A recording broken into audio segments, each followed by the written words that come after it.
Live from the headquarters of Ramsay Solutions, broadcasting from the Pods Moving and Storage Studio, it's the Ramsay Show, where we help people build wealth, do work they love, and create amazing relationships.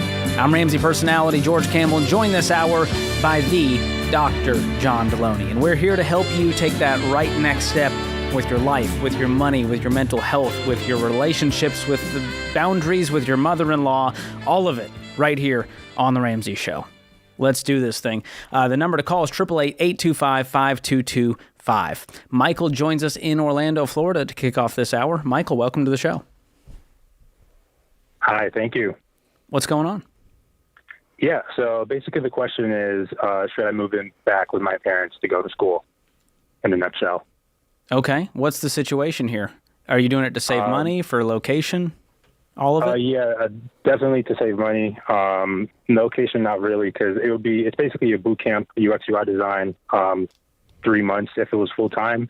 The other option would be for me to continue working what I'm doing, which is a gig economy, Uber, living out of Airbnbs with my girlfriend who works remote, and doing the boot camp part time, which would take twice the time. But obviously, it wouldn't have the emotional toll of parents. Yeah, that was my question. What's living with your parents like? So actually, it's better than actually living with my parents. I'll be blessed enough. It's not as bad as I think. So I'll be living with my girlfriend in Puerto Rico, and their grandparents have a house, which is pretty available. They asked us to live there. We did it before. But there's the issue of my mom, who's been very, very verbally abusive for most of my life, which is why I've been in Florida and not in Puerto Rico. Okay, I missed that a little bit. So you're thinking about either going to Puerto Rico to live with your girlfriend's grandparents' house, or going to Puerto Rico to live with your mom? No, to live with my girlfriend's grandparents, because they passed away and they gave the house to her. So where do your parents come into play? Well, really having to have their funding, as well as I would have to work for my dad after the boot camp every day. Just having to face them on a daily basis, or almost daily basis. Okay, but let's back that thing up. So you started the call by asking, should you live with your parents to go to college? Now you're saying, should I live with my... That's what the lady told me to say to you as a question, because the question was a bit more loaded, yeah. Well, yeah, the whole thing sounds like a mess. Is this full-time, this school? Yeah, it's full time. If I let my dad fund it, 40 hours a week, yes. And it's in person? No, it's online, completely remote. So you can live anywhere? Technically, yes. But if my dad is funding it, I haven't asked him, but I would assume he would want me to be What would it take for you to cash flow this and do this on your terms? Because it sounds like right now there's a lot of handcuffs and red tape and strings attached. Right. For me to do it in my terms, I would have to do part-time, so 20 hours a week boot camp. I don't believe you. I don't believe you. Here's why. I did 2 PhDs and a master's degree working on a full-time job. Probably my full-time job was probably 55 hours a week, maybe 60. No, yeah. I didn't get there. I was saying that the boot camp is part-time, but I'll be working a full-time job. What job are you going to be doing? I'm waiting to get the results for Amazon delivery driver position, but I also just finished an interview for a remote job as a customer success specialist. I'm waiting for round 2. There's 2 more rounds waiting. So I have those 2 things lined up, kind of. So there's either a full-time option or a part-time program, and the part-time is going to take 6 months, and the full-time is going to take 3 months? Correct. Do the part-time. Do the part-time and grow up. Listen, the chaos and complexity that you're going to run into, whether it's living in your girlfriend's grandparents' house and he gave it to her, but that mess, or going home to verbally abusive parents that you're going to have to work to, and I'm going to have to depend on them. Like, dude, I don't know why you enter into any of that chaos when for 6 months you're going to have the same thing, and you're going to have 6 months of full-time work experience as well to go on top of this credential that you're going to get. Correct. Yeah, I did 3 months, man, 90 days. Look at it as if there's no other option other than Michael's got to figure this out for himself. He's got to figure out how he's going to survive, live, work, go to school. And if you do it that way, you're going to get real creative real fast. Right, and that's what I've been doing for now, but I think I've let the voices of my parents infiltrate, and I feel like I'm starting to doubt, which is why I'm in this call right now. No, yeah, they've been... How old are you? I'm 27. They have been running your life for long enough. Yeah. And they've been dragging you around their life long enough. Fair? Right. 100% fair. Let's cut the cord, man. Let's cut the cord. Yeah, let's do it. It might mean it takes you twice as long to get through school. It might mean you work twice as much as you wanted to, but it also means you get to do this your way. Right. Exactly, and grow up. And that gives me great peace. Yeah. For everybody listening, if you were telling me, hey, I'm going to Texas A&M University and my mom and dad have a fourth room in their house at College Station and I can help with my younger brother who's got special needs and I'm also going to work part-time and should I go home? Absolutely. If you got a great relationship with mom and dad, take it for sure. This is a situation where I don't believe that you'll finish in 3 months living in this toxic, nonsensical mess. I don't think you'll get done.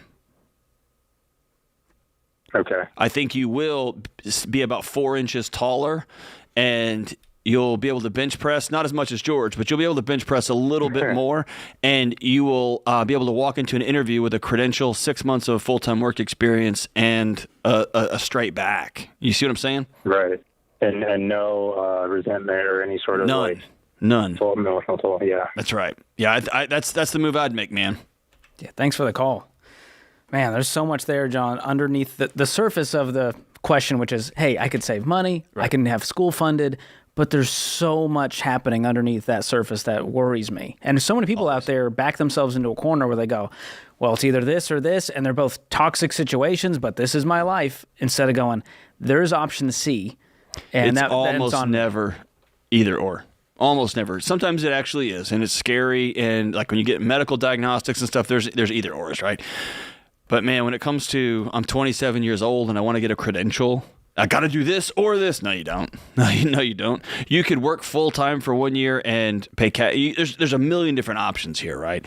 And if he gets a job as an Amazon delivery driver and he loves it, maybe he didn't even go to this program. But whatever. All I have to say is, dude, when you feel yourself either or'd, backed into a corner, it's always good to call and get some wisdom. And especially if you're 27 and single, now's the time you're going to look back and go, remember when I was working 50, 60 hours a week while in school? That was crazy. Because there's going to be a time when you got kids and you have other responsibilities and you're landlocked. It's going to be harder to do these things. Yeah, and he mentioned something I think it's important.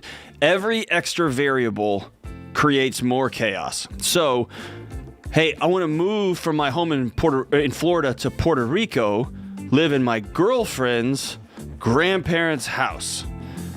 That's 3 extra variables, dude, that you don't need, Absolutely. Right? Don't create chaos in an already complex situation. Go for the easiest path, even if it's not the most comfortable. Michael, hang on the line. I want to send you our pal Ken Coleman's book, From Paycheck to Purpose, to help walk you through this entire process and give you some hope. This is The Ramsay Show.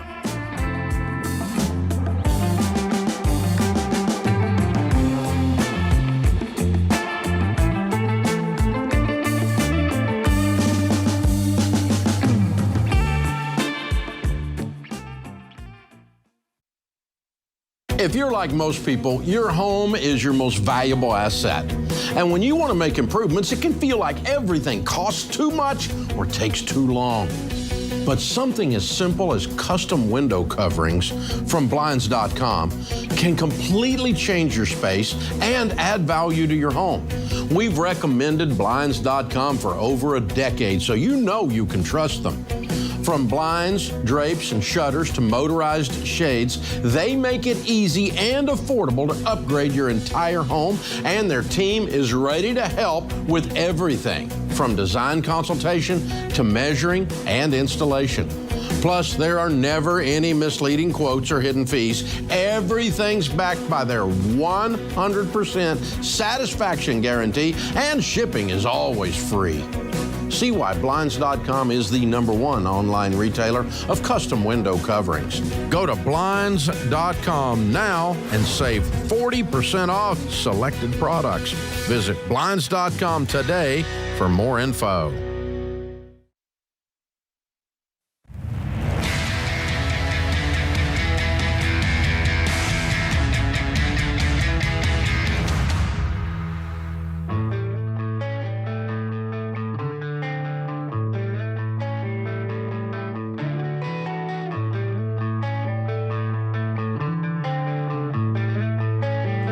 Welcome back to The Ramsay Show. I'm Ramsay personality George Camel, joined by Dr. John Deloney this hour, and we're taking your calls about money, mental health, relationships, you name it, at 888-825-5225. Hey, can I just say that was fantastic? I had my Thank you. I had my volume turned down, so I didn't hear the music coming in, and all of a sudden I heard you just talking, and I thought, wow, my friend What it's George like is to be a losing professional. it. He's losing it. And then I realized, oh no, he's a professional. No, we're just live on the air, on radio, podcast, YouTube, you name it, John. Get with the times. Evidently, you have to turn the volume up. All right. So, John, I have a bone to pick with you, and it involves an article that I received, and I want to get your take on it, because Rachel Cruz and I have covered this issue on Smart Money Happy Hour, and it went gangbusters, and it's all about... But a bone to pick with me is like, I did something. Have I done something? Because I feel like you're gonna try to be a hero on this one. So that's my thinking. Let's do it. So we did an episode called Guilt Tipping, how to deal with an absurd tipping culture, and it was the tip of the iceberg. Because now, John, according to Wall Street Journal, tipping has come for self-serve checkout. So you and the machine says, money please. This is wild. So prompts to leave 20% of self-checkout machines at airports, stadiums, cookie shops, cafes across the country are rankling consumers already inundated by the proliferation of tip screens. How many $10 words could this author fit in here? It is the Wall Street Journal. And here's the crazy part. Business owners say the automated queues can significantly increase gratuities and boost staff pay. You know what else could boost staff pay? Paying them more? Not cheap bosses and leaders. Ta-da! Ooh. Oh, man. And here's a quote from a senior at American University in D.C. They're cutting labor costs by doing self-checkout. So what's the point of asking for a tip, and where is it going? And tipping researchers, I didn't know that was a job, and labor advocates say so-called tip creep is a way for employers to put the onus for the employee to pay on to consumers rather than raising wages themselves. Companies say tips are an optional thanks for a job well done. This is exhausting. Yeah. So as you were talking, I went from hemorrhoids to, I think I've got like some kind of lung disorder. Oh, now. no. Yeah, my body's falling lung? apart as I listen to this. Dysentery? There's two parts to this, George. One is, I love what it says here. It says that the businesses are taking advantage of an opportunity. They are. That's their job. That's what businesses do. They take advantage of opportunities, right? They see a glitch in the matrix and they're like, hey, let's make some money. Fine. I think it is unethical to put the onus of paying your employees on in addition to the product or service that somebody's just purchased, to put that on the purchaser. That's insane. Be a grown-up and pay your employees what they're worth. If you think they've done a job well done, pay them for it. Don't be like, well, I don't know, man. The second thing is I don't lose a second of sleep over this crap because they can do whatever they want. It's on me. And we have a culture that is so sad when somebody makes them feel a certain way. They're making me feel sad at the kiosk. Well, then that's on you, dude. If the kiosk that you have gone and got your own water and put it on a self-checkout and it asks you for a tip and that makes you sad, that's not the business's fault. That's your fault. You need to go to counseling and get friends. And also, don't tweet about it. Just don't do it. And if you stop doing it, it will go away. We have a culture that's so insane. But if you don't tweet about it, did it even happen? I don't see. That's just bad philosophy, right? But I'm just not going to lose a second of sleep over You're going to love this description. A 26-year-old who works in PR in New York City said the prompt in general is a bit of emotional blackmail. Oh my gosh! Now that I for feels sure. over the top. This section, this segment is brought to you by Preparation H because I have atomic hemorrhoids now. It is not emotional blackmail. It's a business trying to get more money from you. All you have to do, 26-year-old who works in public relations in New York City, is be an adult. But hey, jumping in, John, how do you feel about with people when a person turns the screen around and then they ask for a tip? Does that feel more emotional? It does. It's awkward. It doesn't make me feel like emotional blackmail. It just feels awkward because I'm not giving you 38% tip, right? Now, if it's like my barber or something, that's fine. But if I have to look at some 17-year-old and have this exchange like, I'm sorry that your boss doesn't pay you very well and they're trying to guilt me into giving you more or just to automate me giving you more, fine.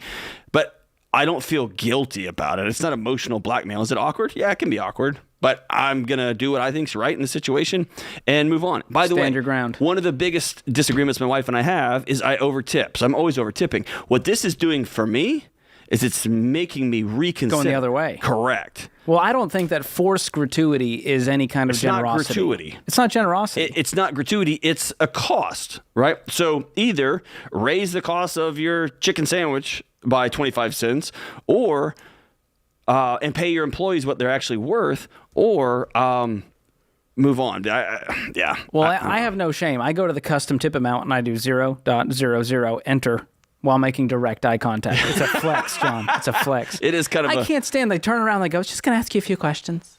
Like you don't know what the questions are. Exactly. You know, good and well. James, does that make you feel sad and uncomfortable? James is always sad and uncomfortable. I'm glad you brought up the question thing, because it is, they act like they don't know what questions it's going to ask. Well, it's awkward for them, too. We don't know. Right? Exactly. That's like calling your wife and saying, hey, I'm going to be 4 hours late getting home for our date. And she'll be like, I'll have a few questions for you when you get home. And you're driving like, I wonder what they are. You know what they are. You know what they are.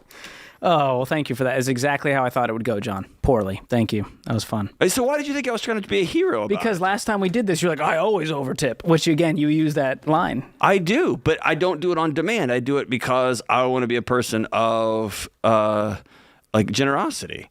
When it becomes a demand, or when it becomes like it loses the joy of giving. Yeah, dude. That's good. It becomes a payment. And I'm not going to buy a $40 chicken sandwich. We're not falling for it. We're hitting zero. All right, let's get to the calls. William is in Orlando. William, welcome to the show. Good afternoon, gentlemen. How you doing? What's going on?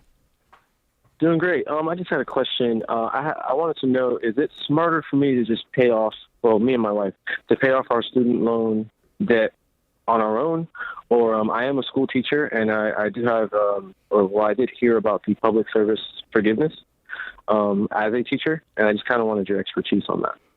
How much do you owe? I owe 31, and my wife only owes 5. How much money do you guys have in the bank? Saved at the moment, probably around 10 grand. And as a teacher, I make around 30, 35. Okay. So how long would it take for you guys to take 9 grand out of your savings and then use future income to pay this thing off? How many years? 2 max? I personally believe it can happen in 2. Yeah. Less than 2. What's this public student loan forgiveness program going to take? 10? Possibly. Yeah. I need to be a teacher for 10 years for half of it to get wiped out. Oh, my gosh. So you're going to wait a decade to hope that half gets wiped out, or we can guarantee our own destiny and go, this thing's gone in less than 2 years, and we never look back. And I can choose to work where I want to work. I can choose my own destiny without having to worry about this thing dangling, these golden handcuffs. How old are you, William? 28, sir. 28. So think about 10 years ago. That was pre-Biden and pre-Trump. You couldn't smoke, drink, or vote. Remember how great the world was back then? In 10 years, you know what the world's going to look like? No idea.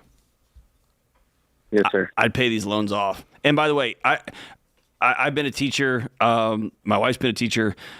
I know that it's hard when you look at those, that when you get done paying into your union dues and you get done paying into your legal stuff and you get done paying into your teacher retirement, what's left is sometimes paltry. It can be scary. I get that. I know that. I've lived that. Okay.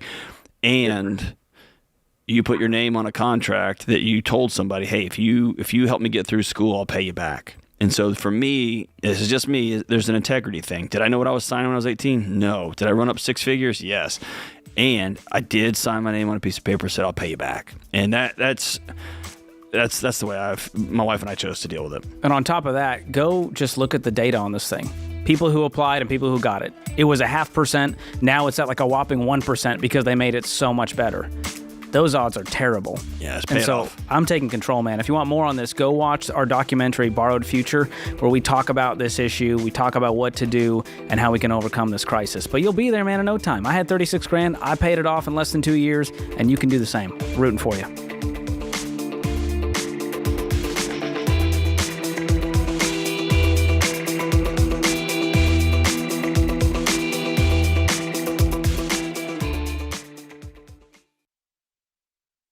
Y'all, there's a lot you can't control when it comes to healthcare, but there is something you should check out that can help.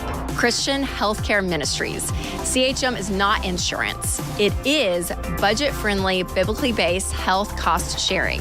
That means a community of members helping share the burden of each other's healthcare costs. They help people just like you in all 50 states. So see if CHM could be right for your family.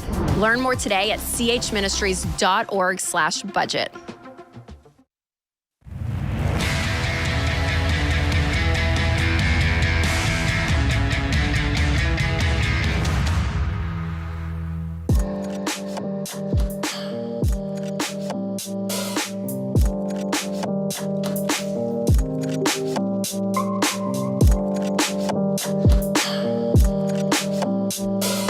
This is the Ramsay Show, and if you haven't heard, we're doing something around here that we have never done before.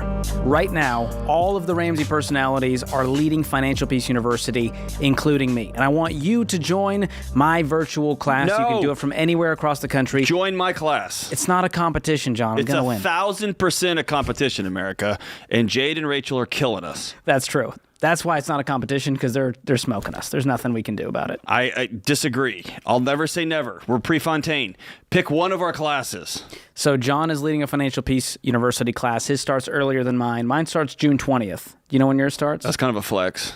It's the latest one. Mine starts in a few weeks. Is yours in the evening or during the lunch hour? Mine is during lunch hour. Mine is too. Great.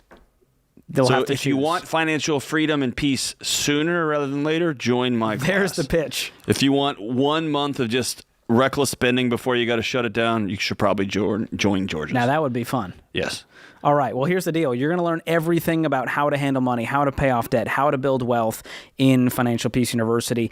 And we're going to be your personal cheerleaders through the class. And you're going to have a community of thousands of others taking the class with you and encouraging you too. And we're doing all 9 lessons in about 4 or 5 weeks. So we're going to meet twice a week for about 5 weeks. And we're going to knock this thing out just in time for you guys to finish out your summer, have a great fall, and change the way you handle money. The turnaround on this stuff is amazing. People who go through Financial Peace University, they save thousands of dollars, they pay off thousands of dollars, and it's worth every penny you pay for it. So the classes are starting to fill up. Grab your spot right now at fpu.com. That's fpu.com, and sign up for either John or I's class. We'll keep it classy.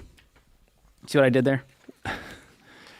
Man, that's a good way to end a conversation. We're just going to keep it classy. Keep it classy, John, because I was trying to, to rise above it. Take the high road, if you will.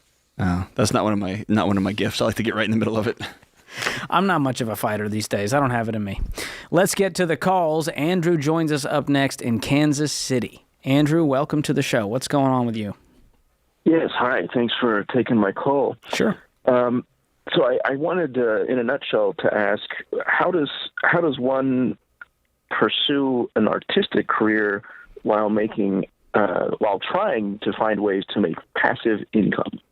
Oh, so there's 2 opposing things happening here, 2 opposing goals. Why passive income?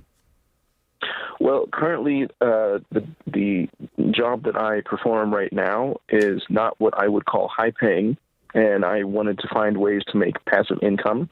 And my ultimate goal, you could say desire, would be to get into the creative arts. What does that mean when you say creative arts? I'm thinking either acting or writing. Okay. So you want to be an actor / writer, and you need money right now until you have that career dialed in. Is that right? Yes, because, it's a subjective field, and you're only as good as other people think you are. So I'm kind That's of not true. About That's actually not true at all. You're as good as you are talented. Now, whether they hire you or not is a different thing. They might hire you. Me and George can both be exceptional actors, but if they're looking for somebody who's dashing and handsome and clearly intelligent looking, they're going to go with George. If they want somebody that looks a little bit rough around the edges, they might go with me. And so that heading into a job in the creative arts already saying, well, I can't do anything about it, it's just going to be subject. That's not true. Everybody can sit there. It's going to be really tough. Yes. Now, is it going to be a hard road to hoe to make a living doing those 2 things? 100%. That's not subjectivity. That's just the nature of the market. And then you throw Chat GPT and all that. It's a wild time to be a writer. It's a wild time to be an actor, right? Even the old days of residuals, those are largely gone, and you're just gig to gig to gig. It's a tough life. And for those people that George and I know that do this for a living, they love every second of it. Well, most of the seconds of it, right? So don't go into it already sour, or you won't. You've got to go into it with optimism and joy, and this has to be something that you have to do. Otherwise, it's going to be a tough slog, man. Right. It just already feels like there's so much stacked against you if you're not already in it. Like, correct. Have your foot in the door. You know? Yes. It's going to be really hard regardless. But here's the thing. This idea that I'm going to use passive income as like a launch ramp to this career is the wrong path, because you're seeking out a shortcut that doesn't even exist. Passive income is a myth. We've just all been watching too much TikTok and Instagram if we think we're just going to get all this mailbox money that's going to float our dream jobs. It doesn't work. And so what I would do if I were you is find something that you can sink your teeth into full-time that pays more while we get acting gigs on the side and start to work on our writing chops and start to submit those and get into acting and writing groups and improv classes and meet people and interact. That's the only path that I've ever seen actually work. So let me walk you through a couple of things just so you get the other side of this, okay? George and I aren't actors. We do act like we're friends, and we're not. But other than that, we're not actors. But we are on stages. We are in front of video cameras. We're all recording, doing scripts, all that, all day long. We both write. So I remember walking out of the building one day before what I would call a casual shoot the following day with Dave and a couple other personalities. Dave Ramsey and a couple of other personalities who were world-class speakers, been doing this for a decade or so, were on the stage mumbling to themselves, holding a script. They were practicing. They've been on stages of 6, 7, 10,000 people, and they were going to do a small event in front of a couple hundred, and they were up there practicing. Also, George and I both write. We both say, like, hey, would you read this for me? Hey, we need to check something out. We have editors that we work with. Sometimes we join a writers group that's just based on studying humor so we can be funnier and be more engaging. It's a constant practice, and we're already employed. This is already our job. Some of the greatest actors I know, they took waiter jobs and they practiced different accents with different tables, and they would write a small script and memorize it themselves and go use it with the particular person at the table. They were constantly working on their craft. They were not just sitting around waiting for the craft to come to them, because it won't. Writers write all the stinking time. They write blogs and they write letters and they write journal entries and they write chapters. That's just what they do, because that's who they are. If you talk to writers, that's their identity. That's what they do. And so you can't wait for it, man. You got to go get it. And like George said, if you get a job driving, practice your acting, practice monologues, practice ideas, and talk them into a voice recorder while you're driving, and then type them out at 4:30 in the morning the next morning. That's how you make it. Get a full-time gig, and then in the evening time, go try to get commercials in your local area. I mean, it is hard. Everybody wants to be an actor. It's a fun life, man. Everybody wants to be on stage. It's a fun life. It's a grueling, hard one too. See what I'm saying? Like, George, I love that you said that.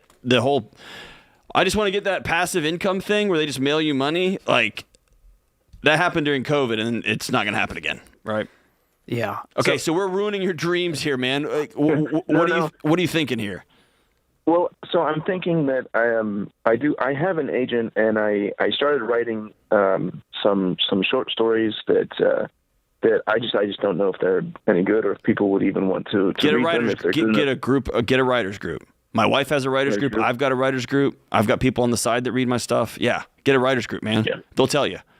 So I guess my follow-up question would be, for someone who is almost middle-aged and who hasn't had many wins in their professional/personal life, what do you say to someone like that who wants to achieve something, but they just feel like they may never do it? How old are you? They may never reach it. I'm 37. Who told you it was too late for you? That's just kind of how I've but if someone at some point said, "Oh, dude, it's too late. You're 37. You'll never make it." No, not that it's too late, but it's just never But there's a lack of belief in Andrew and a lack of confidence. You said, nah, my work's not great. I don't think I can even do it. There's such a lack of hope. And I started this job in my 40s. Ken Coleman started his job in his 40s. Now, we have years of work leading up to these jobs where we both were writers. He was doing radio stuff. He was doing interviewing. I was doing public speaking all over the place.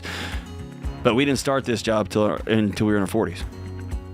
It's never too late. It's never, ever, ever too late. I'm going to hook you up with some resources. Number one is Ken Coleman's book, The Proximity Principle, to get you connected with others in this field, and From Paycheck to Purpose to give you some hope that you will get there. And I hope you call us back and let us know how it went, man. Thanks for the call.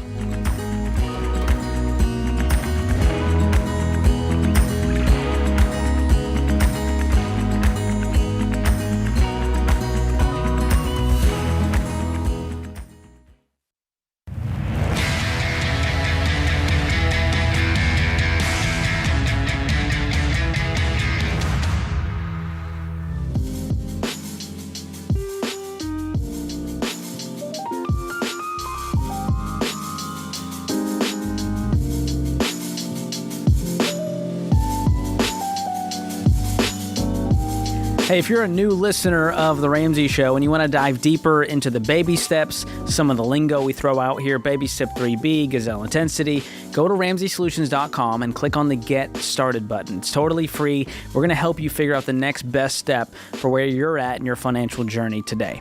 Go to RamsaySolutions.com and click on Get Started. I'm George Campbell, joined by Dr. John Deloney this hour. It's a free call at 888-825-5225, and Jay joins us up next in Chicago. Jay, welcome to the show. What's up? Hi, thank you for accepting my call. Sure. What's going on? So my question is, I was wondering if it is too late to negotiate a medical collection that I already started paying for. Okay, so this is already in collections. So you weren't paying on it for a while. Collections bought it. What's left on the debt? So it started at like $3,200 and now it's down to $2,300. Do you have an agreement with them of how much you're paying each month? So the thing is, I first got that medical bill when I was like around 19 or 20, and I'm 25 now. So the memory of like how that all got set up is pretty faint now, and I haven't like paid the debt in about 2 years. Okay, so you haven't touched the thing in 24 months. But before then, you were kind of chipping away at it. Yeah, I was paying a little bit at a time on it, yes. Have they contacted you in the last 2 years? Maybe not more than how many times I could count on one hand. So it sounds like they've kind of given up on this debt. I suppose. No! But here's the thing. The longer it's been, the more chance you have of negotiating. I don't think they're just going to wipe it out. It's not going to disappear if you put your head in the sand. So you have to deal with this. But what you can do is call them and say, hey, I'm sorry. I know it's been years. I'm ready to be done with this thing. Here's what I got. I got $500. Would you take that and call the debt good? Oh, so I have a story about that. So I did send an email about it, which they have a response, so I had to call them.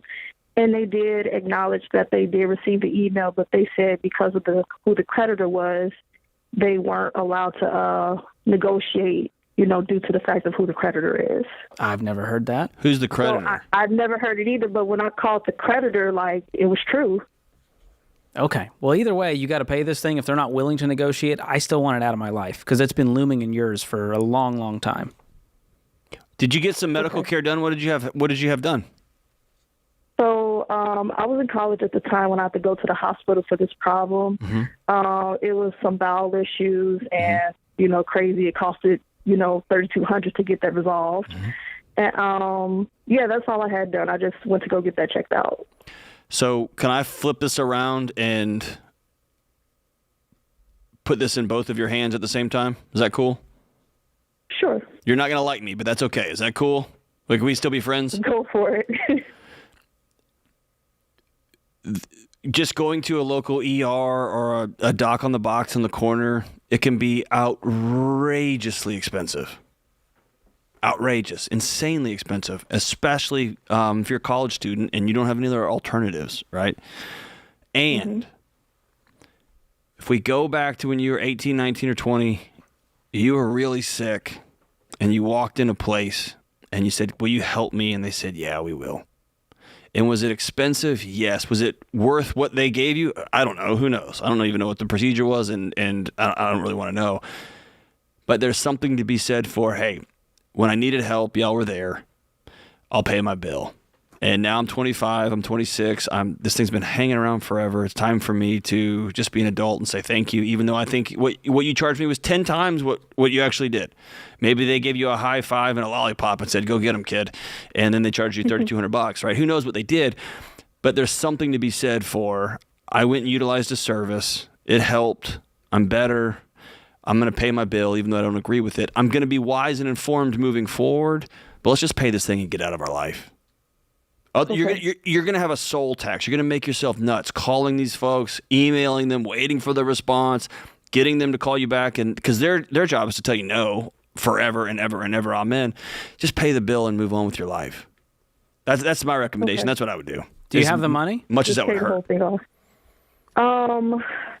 I can do it, but the thing is, like, I just really don't want to, especially if there's options. But let's pretend there's no option and you pay what you were billed. Do you have the money? Yes. Okay. And some more? Where are you at financially right now? Do you have any other debt? Just student loans, and that's it. I pay all my bills on time. Good for you. What's your income? I'm sorry? What's your income now? Right now, it's about maybe 35, 36 a year. Okay. And you've got more than $2,300 in the bank? Yes. You can give it one last college try, but if they say no, just say, all right, I'm ready to pay this thing in full and get everything in writing. Yeah, that's the two big rules. Okay. Do not, under any circumstance, give them your checking account number because they're going to say, just give us your number and we'll direct deposit it or we'll direct draft it. Do not do that. And make sure you get a read receipt in writing. So I would get a money order, go down to a post office, your local bank, get a money order, and I would mail this with a read receipt on it so that you've got proof that they received this thing. And then you're home free. And you might sit at home and be like, man, I can't believe it. You are free. You're finally done with this stuff. Thank you for the call, Jay. Appreciate it. All right, let's take one more this hour from Nilesh right here locally in Nashville, Tennessee. Nilesh, welcome to the show. Hey, how are you guys? Thank you for taking my call. Sure. What's going on with you? So I am 26 years old. I currently work in HR for a company here in Nashville, and I make $55,000 a year. I currently have $35,000 in student loan debt. I recently got into a doctorate program for pharmacy school, and for 4 years, tuition will come up to roughly around $175,000. What school? What school did you get into? Lipscomb. Excellent. And so my question is, do I pursue a doctorate program with the hopeful outcome of a better salary and better future lifestyle, but will make me go into at most $200,000 in student loan debt, or do I stay where I'm at? Like, I guess, like, for me, I know what my dreams are, I know what my goals are, but then also looking at the real life financial practical side of things I have to consider, am I just digging myself into a deeper hole, or do I pursue these goals that I've had? I'll let George talk through the math part of it. Here's what I want to tell you. You and I are both here in Nashville. Lipscomb's program is excellent. Belmont's program is world class. Those are great pharmacy programs, and there's probably several other programs around here.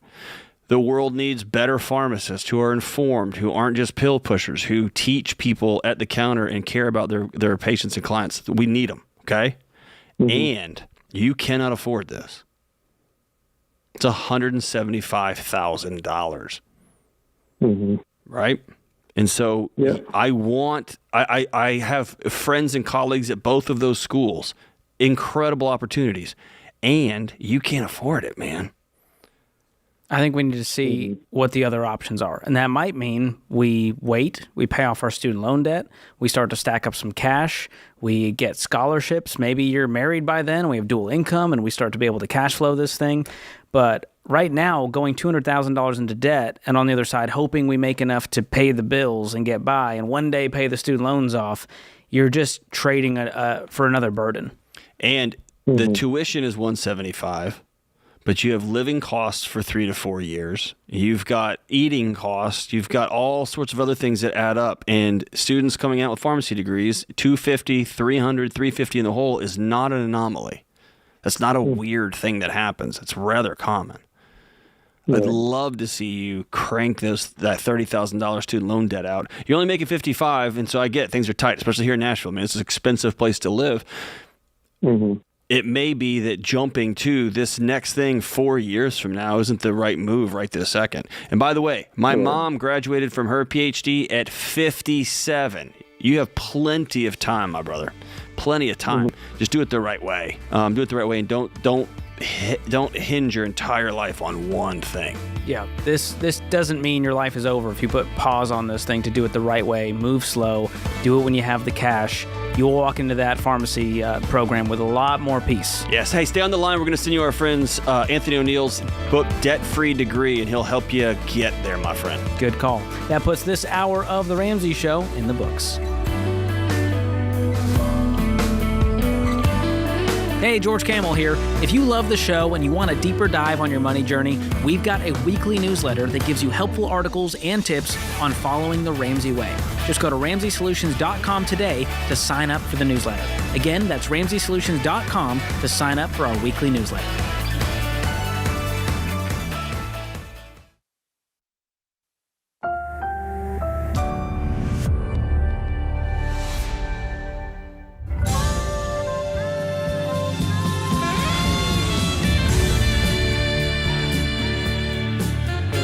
Live from the headquarters of Ramsay Solutions, broadcasting from the Pods Moving and Storage Studio, it's The Ramsay Show, where we help people build wealth, do work that they love, and create amazing relationships.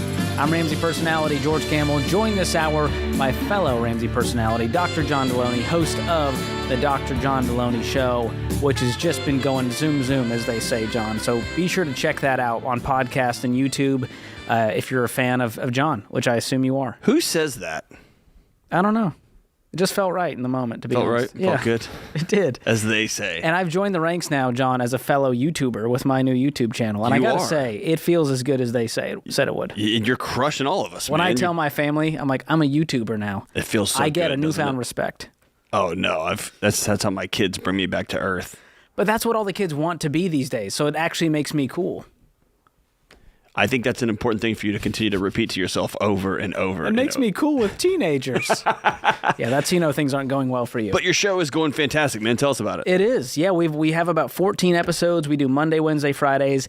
It's funny. They put memes and clips, and it's snark and sarcasm with the Ramsay principles that you know and love. And my show can get kind of dark, and it's an hour long. Yours is pretty quick. These are like 7, 8, 9, 10-minute videos that we're putting out there, and the team's been doing it. I mean, really, the fact that people are commenting going, the editing is amazing, tells you how incredible the team is behind the scenes making this happen. So our editors here are second to none. Go check it out. We hit 30,000 subscribers in 30 days, John. So I call it a win. Yeah, it's big win. It's been fun. The comments have been awesome. I had 9 subscribers after 30 days, so that's fantastic.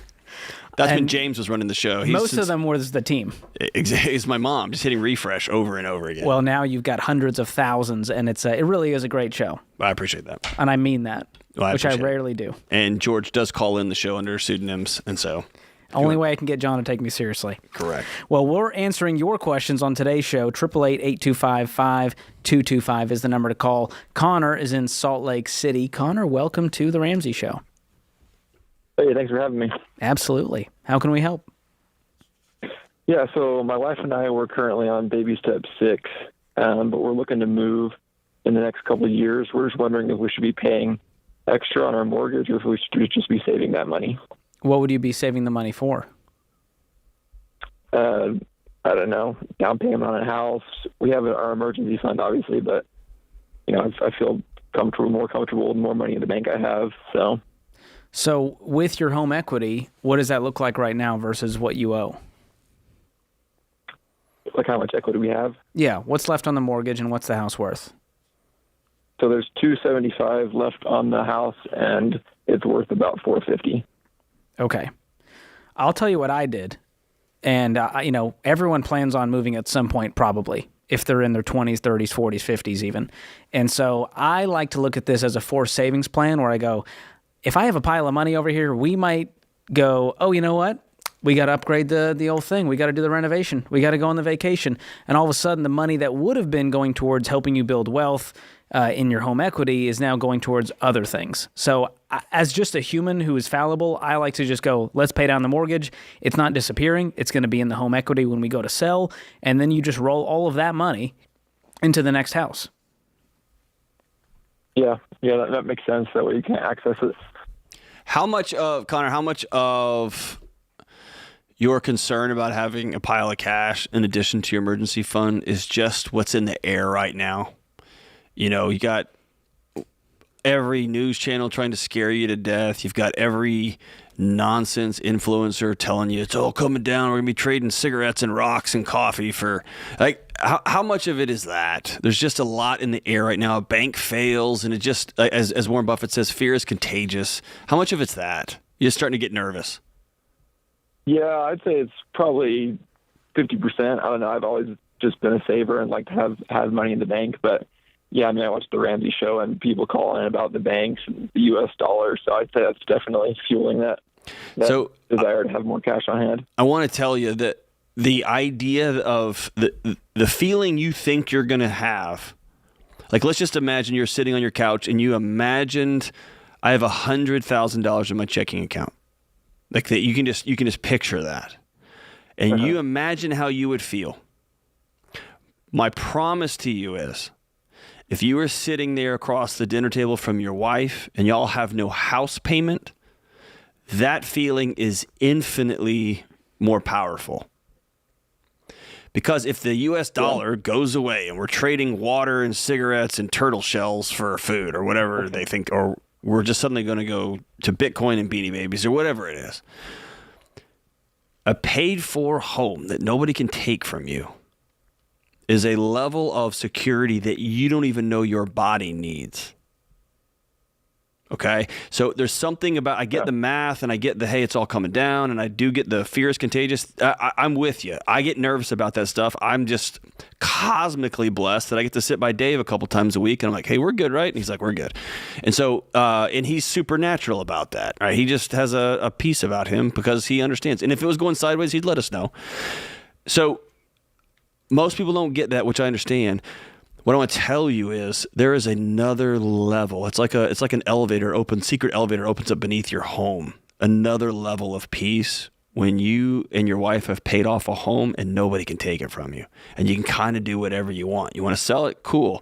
And hey, it has $450,000 in equity. I mean, it's worth $450,000. You pay it off, and let's say it goes down to $300,000. It almost cuts in half. That would stink. And you'd still have $300,000 to do life with if you sold your house and wanted to move. See what I'm saying? It's just another level of peace. And so I can't recommend enough, man. I get all the smoke and mirrors that's out there and all the screaming and yelling and fires and all. I get all that. There is something that we have seen over and over and over and experienced. Pay your house off, man. Just get that sucker out of your life. Knock it out. And be able to sit back and then go, whew, now we can start making some different decisions.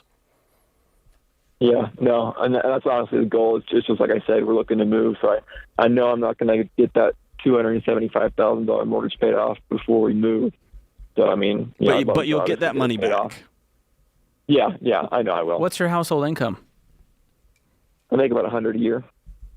And that's just you? Are you married? I'm married, yeah. I just work. My wife stays home. Okay, cool. So when it comes time to move, man, just roll over that equity and you'll have a lot of peace. And the other thing is, you got to unfollow and turn off the dudes out there going, it's so dumb to pay off your house, man. You could make so much more if you invest that money in the market. And I'm going, the market was down 18% last year. Like, where are they getting this free magical money guaranteed? And so I know that's out there, and that's probably a part of this equation is you're going, I could make more with my savings account. It's not apples to apples. There's no freedom like having a paid-for house. And the guys who say it's dumb to pay off your house don't have paid-for houses. They don't know what that freedom tastes like and feels like. So you know what to do, man. Keep chugging away at that mortgage, and even if you don't pay it off, it's a great forced savings plan to help me avoid stupid decisions. Appreciate the call. More of your calls coming up, 888-825-5225. This is The Ramsay Show.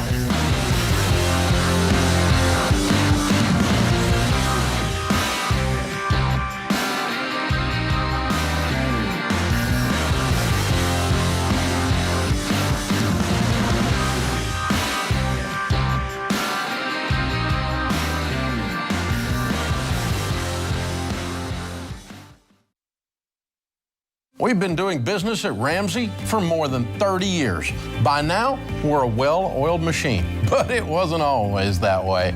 Yes, we've always had a vision, always had determination, and a drive to help people. But what we didn't have was one central place to access all our numbers so that we could get further ahead or quickly see when we needed to pivot. We were always jumping back and forth between different systems and spreadsheets.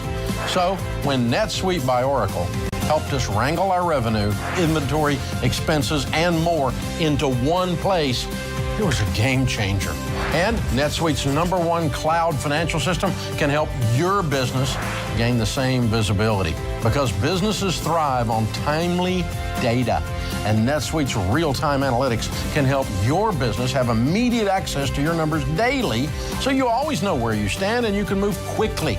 So go to netsuite.com/Ramsey today and set up a free product tour. That's netsuite.com/Ramsey.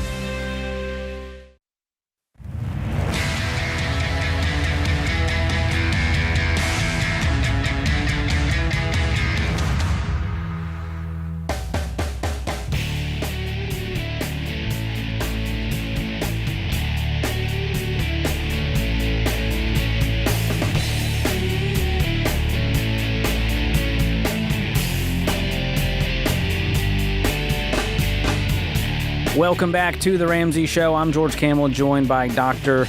John Deloney. Hey, if you're listening to this show, I hope you're enjoying what you're hearing, and if you do, if you like the show, please consider doing a few things that cost you nothing, but take like a brain calorie, and that is consider hitting the subscribe button, leaving us a review wherever you're listening, and sharing this with a friend who might enjoy it. That helps a ton. It helps the algorithms love us, which really just means we get to spread more hope and make more impact. Yeah, and actually, George, I think it's important to note, it makes us feel good and helps our numbers. That's cool.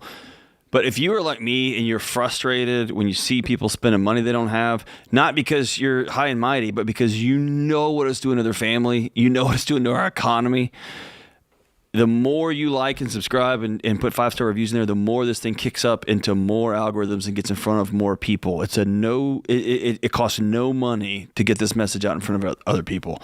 And so you don't have to say anything. You don't have to proselytize about it. All you have to do is like and subscribe, and it just kicks it up more and more and more and more. It helps dispel all the toxic crap out there. Right. Love it.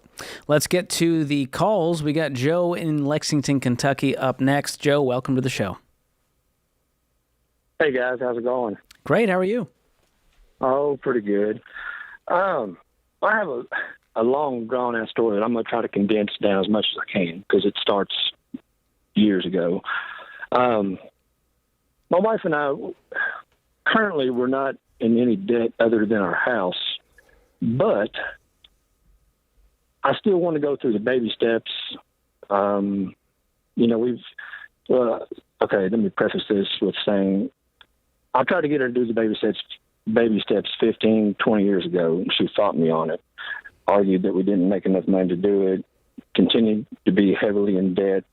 I worked 2 jobs to make ends meet. Of course, she worked as well.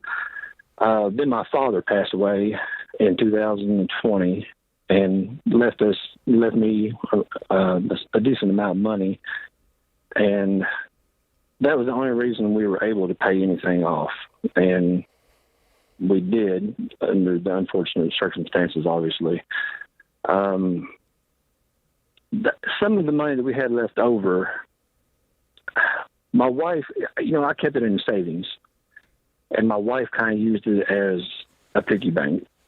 Whenever we went over our expenses, she kept pulling from it, and I explained to her that, it's not an infinite amount of money. It's going to disappear if you keep doing that.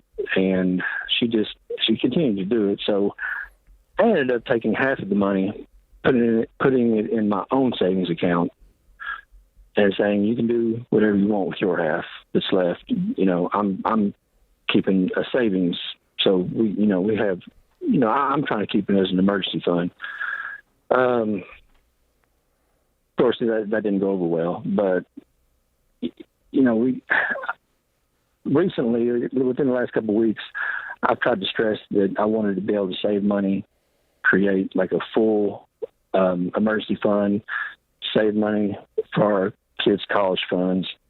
And she fights me on it constantly and says that we don't make enough money to do these steps. And I just want to know, if she is totally against it, is there any way to get her on board with, the baby steps? So, Joe, I would tell you, there's a lot going on here.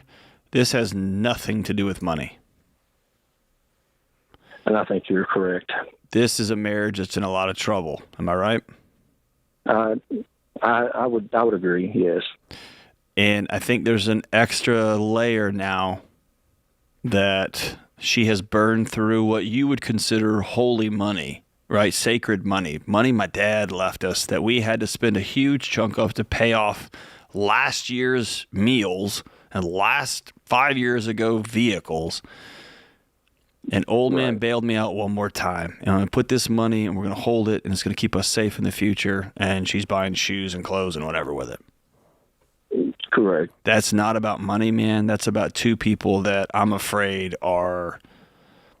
sit 4 inches away from each other on the couch every night, but y'all are 4,000 miles away in what your marriage looks like, in priorities, in dreams, in hopes, and mental health issues, all that stuff.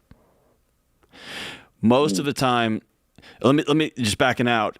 I think George, correct me if I'm wrong, but on the millionaire study, there is very few, if none, people who became very wealthy fighting a spouse the whole way. I think the data that Dave has spoken about, and I don't know it off the top of my head like Dave, like you and Dave and do, George, but a couple that works together in partnership is virtually unstoppable, not only financially, but with just about anything. They do cancer together. They do passing of parents together. They do problems with kids together. They just ride or die, man. And conversely, spouses that drag on each other create a cascade of problems. Of one of those is financial.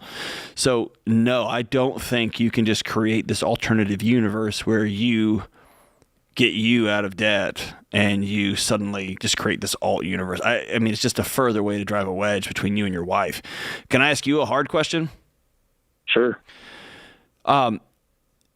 Why has she created an alternative life that does not include you? Are you a guy who's always got a scheme or always got a plan or always like, hey, we're going to try this and try this? Or is she just really immature and undisciplined? I would have to say that she's undisciplined. She's not extravagant in her lifestyle, but her thing is that, well, I'm tired of giving things up. There you go. I've had to give up so much, and so and I have to hear that all the time. Can I give you a hard word for that? Childish. Exactly. I have a 7-year-old daughter, and that's what she says, and it's developmentally appropriate for her to say it. I don't even get mad at her. She's 7. Right. But the fact that I've had to give up everything is going to cost y'all all of it. And so the only way I've seen it be successful, George, hop in here. The only way I've seen it be successful is not for you to talk about the Dave Ramsey plan or total money makeover or financial peace, but to sit down in front of your wife. Y'all go out somewhere, get out of your environment at your home because we just act different there. And I always tell people to go to breakfast because it's early in the morning and I don't have to go to bed or anything like that. Go to breakfast, go to lunch, and let her know, hey, we're going to have a big scope conversation. And you start that conversation not throwing grenades at her. All of the conversation is I language. I am scared to death that I'm about to lose my marriage. I'm scared to death about our financial future so much that I can't breathe. I'm scared of looking my kids in the eye when they know granddad left them a lot of money and they've got no college fund at all. I can't breathe. I'm so scared. Okay. Would you be interested in healing this marriage? Because if not, we need to have a harder conversation. Right. But you see what I'm saying? All of this is about you. Because if you start being like, hey, you don't spend money this way, you don't do this, you don't do this, she has to put up a brick wall to defend herself against you. She has her whole life probably. And I know she's got her own story. She's not here to defend herself, and I don't want to be in the business of talking bad about a man's wife. But you've got to go first and risk her looking at you saying, I'm not doing any of this crap.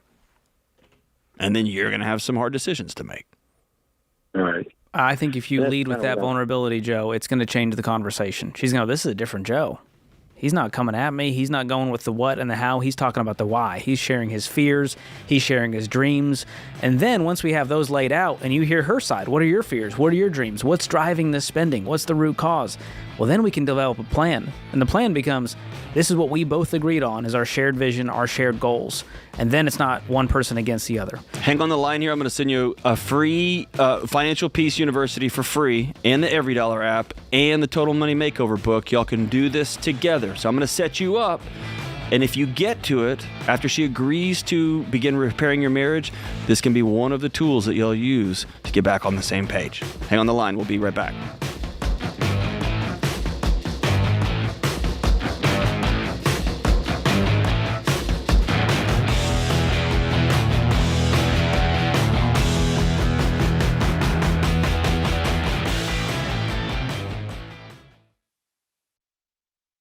Buying a home is one of the biggest decisions of your life. You need a partner like Churchill Mortgage.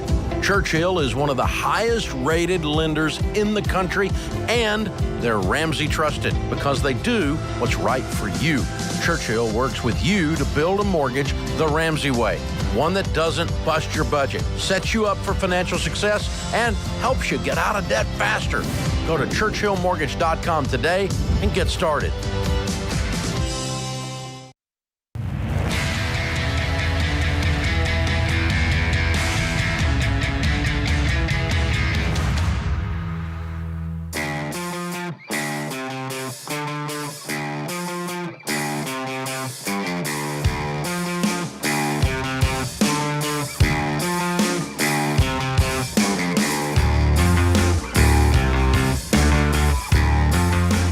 Welcome back to The Ramsay Show. I'm George Camel, joined by Dr. John Deloney. Open phones at 888-825-5225. So, John, this article it got my attention because we've talked about sports betting a lot on this show, but this headline was interesting. Sports betting is the new OxyContin.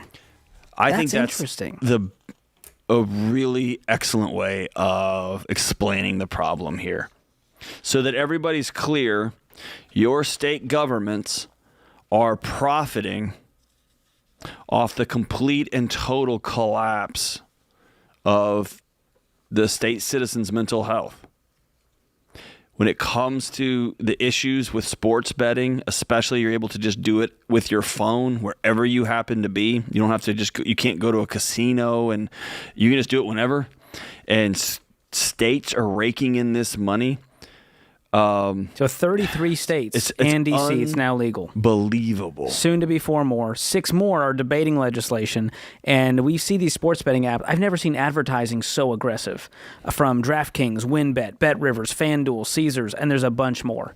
And now professional sports leagues are going, oh my gosh, we can make so much money through advertising and betting partnerships if we take advantage of this. Yeah, I love the way Brian Hatch, who's a recovering gambling addict and now an addiction counselor in Connecticut, he writes, the industry is profiting off people with an addiction the same way the Sackler family profited off opioids. Opioids were pushed by the drug companies and doctors relentlessly. Gambling is now pushed by the industry, and we're the government. We're here to help your state government, right? So you can't even blame it on the evil drug companies. Now it's the state government, the same people who provide your roads and your cops and your firefighters. Those are the folks saying, like, hey, man, have you thought about taking a sports bet? When they know how addictive this is, how destructive this is. And now, with cell phones, there is no breaks. There are no breaks. You had to get up, go get cash, and go to a casino. Then they put ATMs in casinos and made it a little bit easier, and your bank cut you off. And then credit came. Even the credit cards would cut you off. Now you just sit there with your phones, man, and go and go and go, and it's madness. Well, it feels more dangerous because it's socially acceptable. It's like, oh, it's innocent, John. It's sports. We're having a good time with the buddies. And it actually is. It can be a lot of fun. And unless you got a problem with it. And that's it. Listen, man. But no one thinks they have the problem. They go, well, John, I mean, all my buddies do this. We have a good time and we leave. Yeah, sometimes I'm down a few $100, whatever. What do you say to that guy?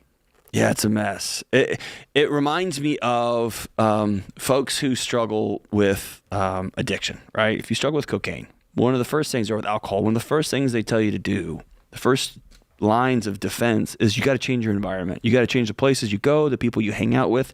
You have to avoid alcohol. You have to avoid places where cocaine is, right?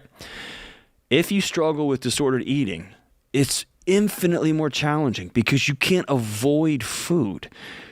You have to make peace with it in your body. It's an infinitely more complex process. It's hard, man. It's hard. So that's why eating disorders disordered eating is one of the most deadly mental health issues there is. So similarly, there used to be guardrails. It was an event. It was a trip, and you could blow your family's savings in a weekend, and that's about where it stopped. Now you just have this phone with you all the time, and so you've got to make peace with this. And then you've got these government officials who just keep $, $, which, by the way, doing a bang-up job of spending what they got as is. And they are just profiting off people who are falling apart. If you look at the number of people calling addiction hotlines for gambling, it is astronomical. When you look at the number of people who are reporting losses, astronomical. It's madness. Yeah, and the math on it is extra sad. I mean, there's professional bookies out there, and you're thinking, like, oh, I'm going to beat these guys. I'm going to get the spread. I'm going to take these odds. And in the long run, you always lose. And you've got to spend hundreds of thousands of dollars to see any real money from this. And so if it's just innocent fun, go spend it on a great meal and just enjoy sports for what it is, versus then adding this layer of peer pressure and addiction on top of that. Or if your finances are good and you and your buddies are putting $10 on a thing, or I mean, again, I sound like I'm talking out of both sides of my mouth. The recipe for this to get out of control is so significant. And man, I'm not a fuddy-duddy, like, have a good time, right? But we all have folks in our life that we know, hey, I'm going to be respectful. That guy's 2 years sober. We're not bringing alcohol to this thing. Y'all are coming over to my house. We're not drinking. I need y'all to know that. Awesome. He's one of the gang.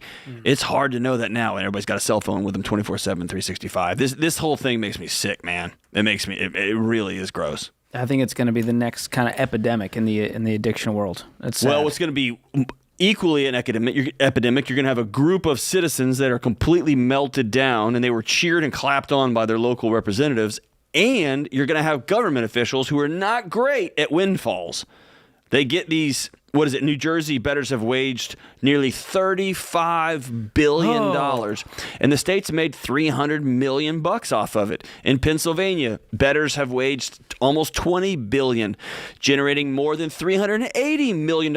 The government is going to come to see this as expected revenue, and they're going to take it out on cops. We can't afford police officers, or we can't afford to fix your roads, because we don't have any more people to sacrifice. It's just madness, man. It's really, really frustrating for me. Having sat with folks who are struggling with gambling addiction, it's enraging. It's enraging. Yeah, well, definitely seek help if that's you. If you have the self-awareness to go, I got a problem, please seek help. It's out there. All right, let's go to the phones. Nick joins us over in Grand Rapids. Nick, welcome to the show. Hi, thank you for taking my call.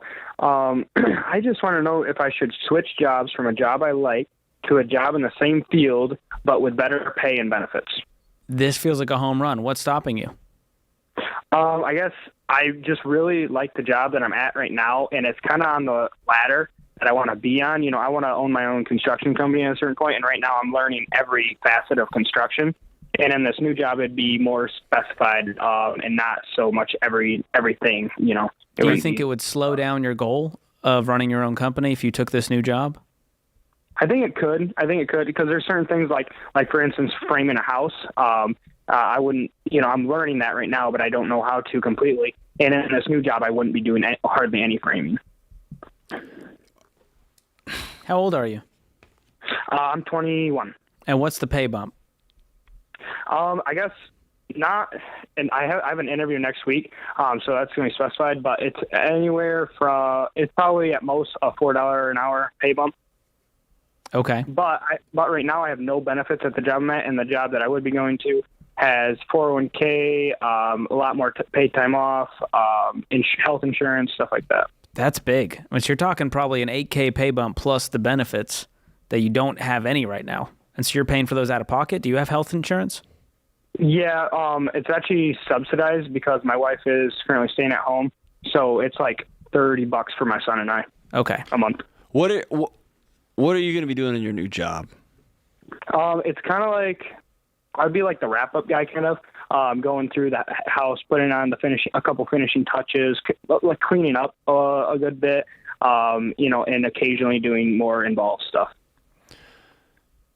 So how hard would it be to do this new job and also go above and beyond, show up a little bit early, have somebody teach you some things, stay a little bit late to have somebody teach you some things? I have met some of the most generous teachers in my life on construction sites. Those tradesmen love to teach people their craft because they're so proud of the work they do. Is that possible? Definitely. Yeah, I think it could be, for sure. I guess I'd just be concerned about the, specifically like framing a house and stuff like that. Like that takes a lot of hands-on work. You're exactly right. You're exactly right. Here's what I want you to know. You're 21. Either job you take, if I'm you, I would take the pay increase. I would. And I would work my butt off to learn in my spare time. Know this. The work you put in your 20s and halfway through your 30s will be what cascades you through the back half of your life. Work like crazy right now.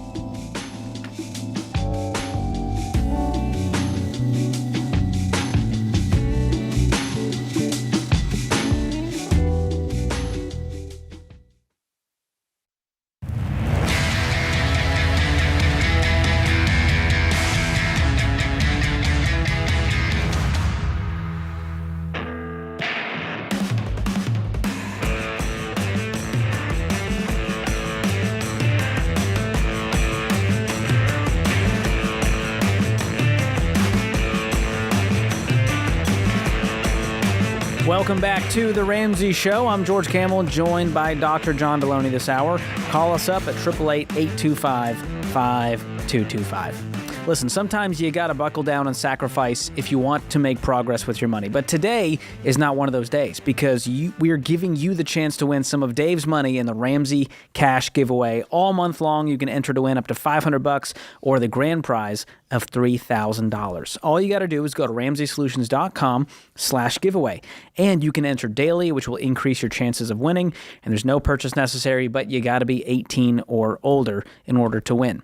And today keeps getting better because the $10 sale is also back, and I love a good deal. And, inflation's not hitting us here at Ramsay Solutions, so we can still offer you some of our best-selling tools and products like Dr. John Deloney's book, Own Your Past, Change Your Future, for the first time in the $10 sale. Ever. That's amazing. And there's nothing better than being on commission and your boss saying, hey, I'm going to start selling all your stuff for half price. It feels so good. So it's for the good of the people, John. That's right. Buy two. And we have your John Deloney's Questions for Humans conversation cards for just $10 each as well. It also includes the Total Money Makeover, Baby Steps Millionaire, some of Dave's best sellers there that will lay out the plan, help you pay off debt, and build lasting wealth. But don't wait. These deals are going to be gone soon. Go shop the $10 sale today at RamsaySolutions.com/store. And don't forget to enter the giveaway at RamsaySolutions.com/giveaway. All right, let's go to the phones. Matthew is up next in Salt Lake City. Matthew, what's going on? Hi. So me and my fiance were in some debt, and I was just wondering. I've been hearing about e-commerce, and I was just wondering what your take is on us trying to get into e-commerce to pay it off. What do you think e-commerce is? So I don't quite have my opinion on it quite yet. I love it. It's like, hey, so we're gonna do this internet thing where we get $1 million. Can we do that? Well, yeah, no, I get that. Is totally this drop shipping? Because, what are you talking about here? Yeah, like drop shipping. I've looked into that. I've also been having people approach me at work, and they keep offering these sit downs to go and talk about these e-commerce. That's called multi-level marketing. Yeah, sophisticated Avon, dude, or essential oils. Let me guess. They didn't tell you exactly what the business is, but it's a great opportunity, and you can make some extra money, right? That was a couple of them. Yeah. Those ones I know are not the real ones, you know. Here's what George and I will do for you. If you mail us $5,000, we promise to make good choices with that money, and you may be entitled to. Yeah, don't do that. Don't do that. How much debt do y'all have? So she has $18,000 in student loans and $2,000 in credit card. I have $12,000 on my car and about, I want to say $3,000 on my credit cards total. That's including medical bills. Okay, so we're talking 35 total. Yeah. And you guys are about to get married. What's your household income going to be? So I'm making about a little over $20,000 a year right now. And she's doing part-time right now at a newspaper, and now she's going to be switching over to doing Walmart, working there full-time during the summer until she goes back to school. Are you in school as well? I am not, no. I don't feel like going into debt for something that I have no idea what I want to do yet. What do you do for a living? I sell cell phones at Walmart. Okay. I think we need to get a better paying job. Can you just work the retail part of Walmart? Because if you're working full time, you got to be making more than $20K. Yeah, it's like I make like $22,000 or something like that. And that's like $10 an hour. You're worth double than that. You can go to McDonald's and literally double your income. Yeah, it's one of the things though is that I've been with this company for like 2 years. What company? They are taking your soul. You're about to be married. You're making $20,000 a year. What is your loyalty to a company paying you minimum wage? And why is that loyalty greater than the loyalty to your new wife and to the loyalty to you? You're worth more than this. Yeah, I'm getting paid. So I'm getting paid $14 an hour, and this is like the job that I met my fiance at. So. Does that make it special? Is it like a if special I met my wife at Arby's, it doesn't mean I have to work at Arby's. Exactly. But if you're making $14 an hour, you got to be making more than $20K a year if you're doing that full time. Yeah, I don't. We're doing it. I don't know. It's very weird because last year I got laid off from the other company, and then we started up with a new company.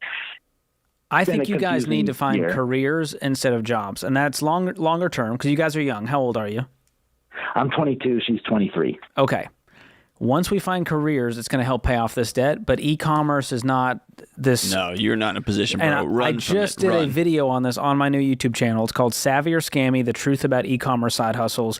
Go watch it. It's 9 minutes, and I hope it talks you off the ledge of thinking that you're going to be the next guy. Construction companies make good money. That doesn't mean I should go start a construction business because I know nothing about it and I have zero passion for it. I would love to see you ask to meet with a manager at the Walmart where you work. Do you work for a company within a Walmart? Is that the deal? I work for Premium Wireless. There you go. Okay. Yeah, we're a separate company from Walmart officially. I need you to hear me say something. You are being taken advantage of. They are taking advantage of a 22-year-old guy, and they say things like loyalty and yeah, bro, and all the opportunities. You are worth more than what they are paying you. I would love to see you stop by the management desk at the Walmart where you work and say, I'm interested in a management track. Could we talk? How much would that one of the things that I'm hoping to get. No, don't hope to get. Go get them. Okay. Go get them. And what's the worst they can tell you is, hey, man, you're probably too young, or you need to start stocking in the back, and that only pays $18 an hour unless you work at night, and then it only pays $27 an hour, and then your eyes are going to pop out of your head. And you're going to be like, wow, I can make $45,000 slinging boxes overnight as a 22-year-old? Yep. Yeah, I don't know. With this company that I'm with, I'm hoping to eventually move up to management positions. But I guess what you guys are trying to tell me is don't just want it, or no, don't just hope for it, go get it. No, here's what we're telling you. You're being taken advantage of. Oh. And listen, if they sat down and said, hey, we're paying you $20,000 a year, we're going to grow $5,000 because we're a small company, we're going to give you this responsibility, we're going to move you here, we're going to move you here, I might tell you, go get it. I've taken a pay cut several times in my career to go to another job, but the map forward was very clear. What they're doing to you is taking advantage of a young guy who is very loyal, who doesn't have any additional education, and they are broing out with you so you will stick around. That's what they're doing. And and you can hear it in my voice. It makes me mad that they're doing that to you. And more importantly, they're making you feel like you're one of the gang. And one day you're going to be in a management position. I promise you they're not making $20,000. I promise you they're tripling or quadrupling what you're making. Yeah, my buddy who's the manager over me, he's making $40,000 a year. I think you can do better than that out there in the marketplace. I guarantee you, in the same building where you go to work every day. So I think we need to do some soul searching here, and I'm going to help you out with that, Matthew. Number one, I'm going to send you my friend Ken Coleman's assessment, the Get Clear assessment, because I think right now you're just going at whatever the thing is in front of you. I think we need to pause and go, what was Matthew wired to do, created to do, what lights him up? And whatever that thing is, you got an entrepreneurial spirit. Go chase that and do it the right way over time. We're also going to send you Ken's book, From Paycheck to Purpose, to help you get there, because I think you're worth more than that. And as a newlywed couple, I want to see you guys win. I want to see you pay off this debt. So should we send them FPU too, John? Yes, I'm going to send you FPU. We're going to send it to you for a year. That's our wedding gift, FPU and every dollar app. But listen to me. You get married in 9 days. You're going to look at somebody on a stage and you're going to say, I do forever. If you're going to make that kind of declaration and covenant and commitment, you have to put her and your future ahead of, I don't know, man, it may work out, bro. That nonsense is for kids, and that nonsense ends today. That puts this hour of The Ramsay Show in the books. We'll be back with you before you know it.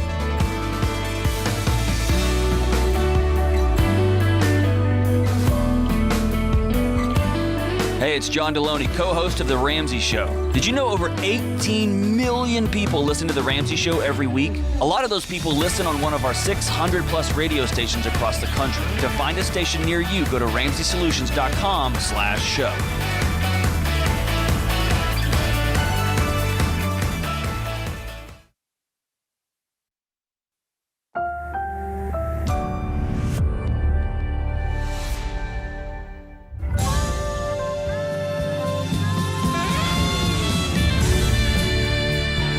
Live from the headquarters of Ramsay Solutions, broadcasting from the Pods Moving and Storage Studio, it's The Ramsay Show, where we help people build wealth, do work that they love, and create amazing relationships. I'm George Camel, joined by my friend Dr. John Deloney this hour, and we are taking your calls at 888-825-5225. You jump in, we'll talk about life, money, the pursuit of happiness, relationships, boundaries, mental health. It's all happening right here on The Ramsay Show. That's a very ambitious show you've just outlined. Listen, we got to aim high. Aim for the stars and you'll land among the moon or something like that. Isn't that the quote? Yeah, that was cool. When your grandma stitched it into a pillow. That was cool. I saw it at TJ Maxx. All right. I love that you were at TJ Maxx. We should probably spend some time on that. I'm always there. Let's take a call. Martha joins us up first in Greenville, South Carolina. Martha, welcome to The Ramsay Show. Hi, guys. Hi, George. Hi, John. It's a pleasure to be on the show. I was lucky enough to attend Smart Conference in April, and I loved the entire weekend. Oh, thank you. I'm glad you could join us for that. While you're on the phone, will you just settle something? Who was better, me or George? I'm just kidding. Don't do that. Don't do that. But hey, listen, because you were just kind, after this call's over, I want you to hang on the line. I'm going to send you a couple of decks of questions for humans. We're going to take care of you. Thank you so much for saying something nice. It's awesome. Perfect. All right, so what's your question? He's just buttering you up, Martha. All right, let's see if we can help. He is. Okay, here's my question. I have been following the Ramsey way for about a year. I've paid off $53,000 in debt, which includes some credit. Way to go. Thank you. Which includes some credit card debt. However, I am a director of sales for a company, so I travel often for work, typically about 27 business trips a year. Obviously, air flights, rental cars, entertaining clients, you've kind of got to use a credit card for all of that. Now I expense it. I get reimbursed within the 30 days. I just don't know how to then also use that within the daily budgeting app, the everyday app. Right now, what I do is I pretend the credit card doesn't exist and I pretend the reimbursement doesn't exist. I kind of just treat my everyday app like my personal life, and I treat that credit card and any of those travel expenses as if they don't exist. But I don't know if that's the best way to monitor it. I don't know if that's the best thing to do. So does your boss expect you to spend your own money up front? Correct. How lame is that? That's ridiculous. Corporate cards. Why? Yeah. It's just the way the company is. What an absolute scam. Like they are running their company on your back. Yeah, for our travel. That's so stupid. So just to clear up any misconception, what you just said, all those things, entertain clients, go stay in hotels, get rental cars, get flights. We all do that with debit cards here at the office. And I figured you were going to say that. I love Dave's statement. And by the way, Dave doesn't ask me to spend my own money doing the job that he hired me to do. He fronts the money because it's his company. It's like him providing tools so I can do my job. But I love the way he says this, and it's such a great line. He said he's always had buddies who also run businesses who say, I can't believe you give all your employees or a big chunk of your leadership team or whoever debit cards, access to the company checking account. And he says, I can't believe you hire people that you trust so little that you don't trust them with that. They shouldn't be walking in your building, right? But I'm getting on to your boss, and your boss isn't on the phone, right? So this is like a practical thing. So sorry, I'm kind of in a mood today, George. Yeah, he's on something. Yeah. And so here's the thing, Martha. Have you tried to have a conversation with your leadership and go, hey, listen, this money is real and it's coming from my account and it's just too much to manage and I'm uncomfortable with this situation. Either give me a corporate card that I can use that's not tied to my name and my credit, or you give me petty cash, or you call ahead and you make all these payments happen before I go on these trips. Because they can book the travel for you, right? Yeah, it's a great question. I did a couple of years ago, and we were told by the executive team, no, we're not doing that. I will say that while our CEO is still the same CEO, our executive team has changed. So I very well could approach that question with our new executive team and see what happens. Yeah, and you said you're using your personal credit card right now, correct? Correct. So what's the difference if you tried to use a personal debit card to do all of this? There really isn't any. What do you mean? Especially since I do have, you're right. The point is you're right. When I personally travel, I book hotels, I book rental cars, I do all of the things that you mentioned, and I do it with a debit card. Correct. The debit card means the money comes straight out of checking, where the credit card, it goes there, and then I get the reimbursement and I pay it. So I'm not taking my money Well, right how about out. this? Tell them, hey, I don't own credit cards. You cut yours up and you say, I don't own credit cards and I don't have all of this money sitting in my checking account to front for travel. That's an option. And listen, there is, let's think of construction companies. There are some construction companies that you show up to site and they've got all the tools for you. And there are some jobs where they say you have to bring your own tools or you can't work here. That's a reality. Okay, I don't like it. That's a truthful place. That's a truthful statement. So let's pretend you go talk to your supervisors and they say, hey, we ran up the flagpole. It ain't happening. The same rules are going to apply. There's a couple of things that I do, and George, I don't know if you do this personally, but when I book travel, I use a site called privacy.com. And what that is I can put my debit card into that site, and I don't have any affiliation with them. They have no affiliation with the Ramsay Show, so it's just a free ad for them. But I put my card in, and every time I go to a hotel, they give me another card. And I can create a new card and a new card and a new card so that the hotel never has my debit card. And I can put the limit on how much they can pull from it. And it gives me endless amounts of cards, and the service is free. It's amazing. But so if somebody ever hacks into that, I'm toast. But until then, none of these online vendors, none of the restaurants, none of those folks have my actual debit card, and that's a privacy concern that I have, and I share that. But that's how I navigate the world that way. The second thing is you might want to create a separate checking account. Think of it like a business account. If you had a side hustle, create a separate checking account, put $10,000 in that account, and that is the money you spend to entertain clients, and you get reimbursed. And I want you to hang closely on the words you said earlier. That feels like my money, whereas the credit card doesn't. The credit card's your money too. Okay? It's just, you are just robbing Peter to pay Paul. It's an illusion, and it's going to hurt a lot more, and it's going to make that conversation with your supervisor a little more poignant because that's my money out of my checking account. It feels different, right? Yeah. I think they could easily front load the money into an account for you to spend from. But they probably won't. I mean, they could, but I don't think they will. They probably won't. I mean, all you do is you turn in receipts and go, here's what I spent. I didn't spend any more. I didn't use this unwisely. So there you go, being rational. I would trust Martha because she's my director of sales, and she's a person of character. And if they don't trust you, that's a whole other issue. Perfect. Thanks, guys. You're so welcome. Best of luck. Thanks for being awesome. Hang on the line. We'll get you those questions for humans, conversation starters, for sure. Thanks for the call. This is The Ramsay Show.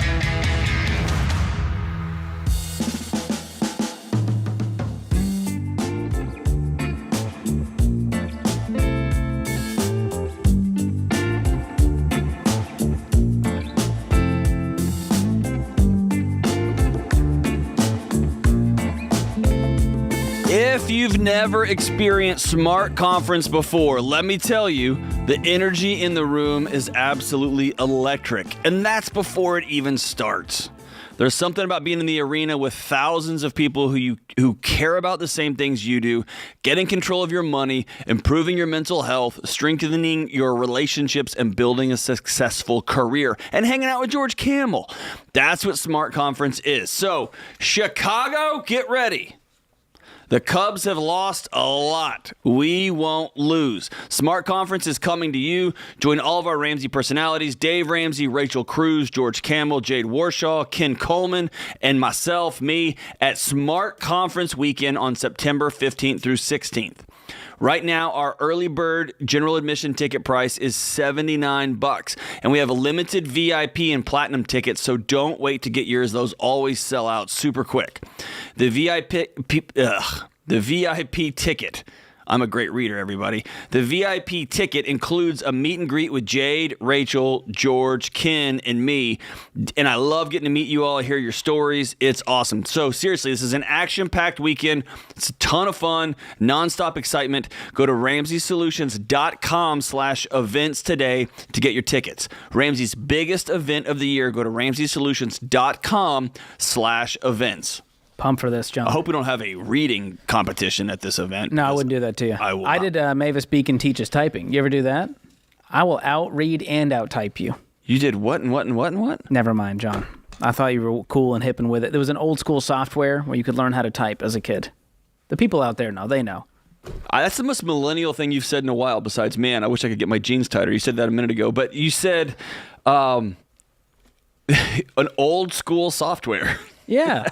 You got to pop For the me, disc in. old school is pre-software. Like the old CD-ROM. The old dad just walk out on the front porch and whistle, and you have to come home because he can't text you. That's the old days. Let's get to the phones before they take us off the air. Daniel's up next in Austin, Texas. Daniel, welcome to the show.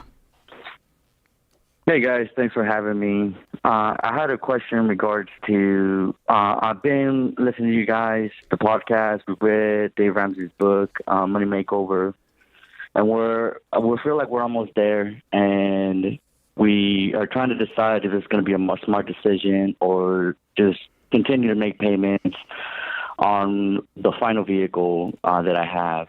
One of my vehicles finally got paid off about 6 months ago.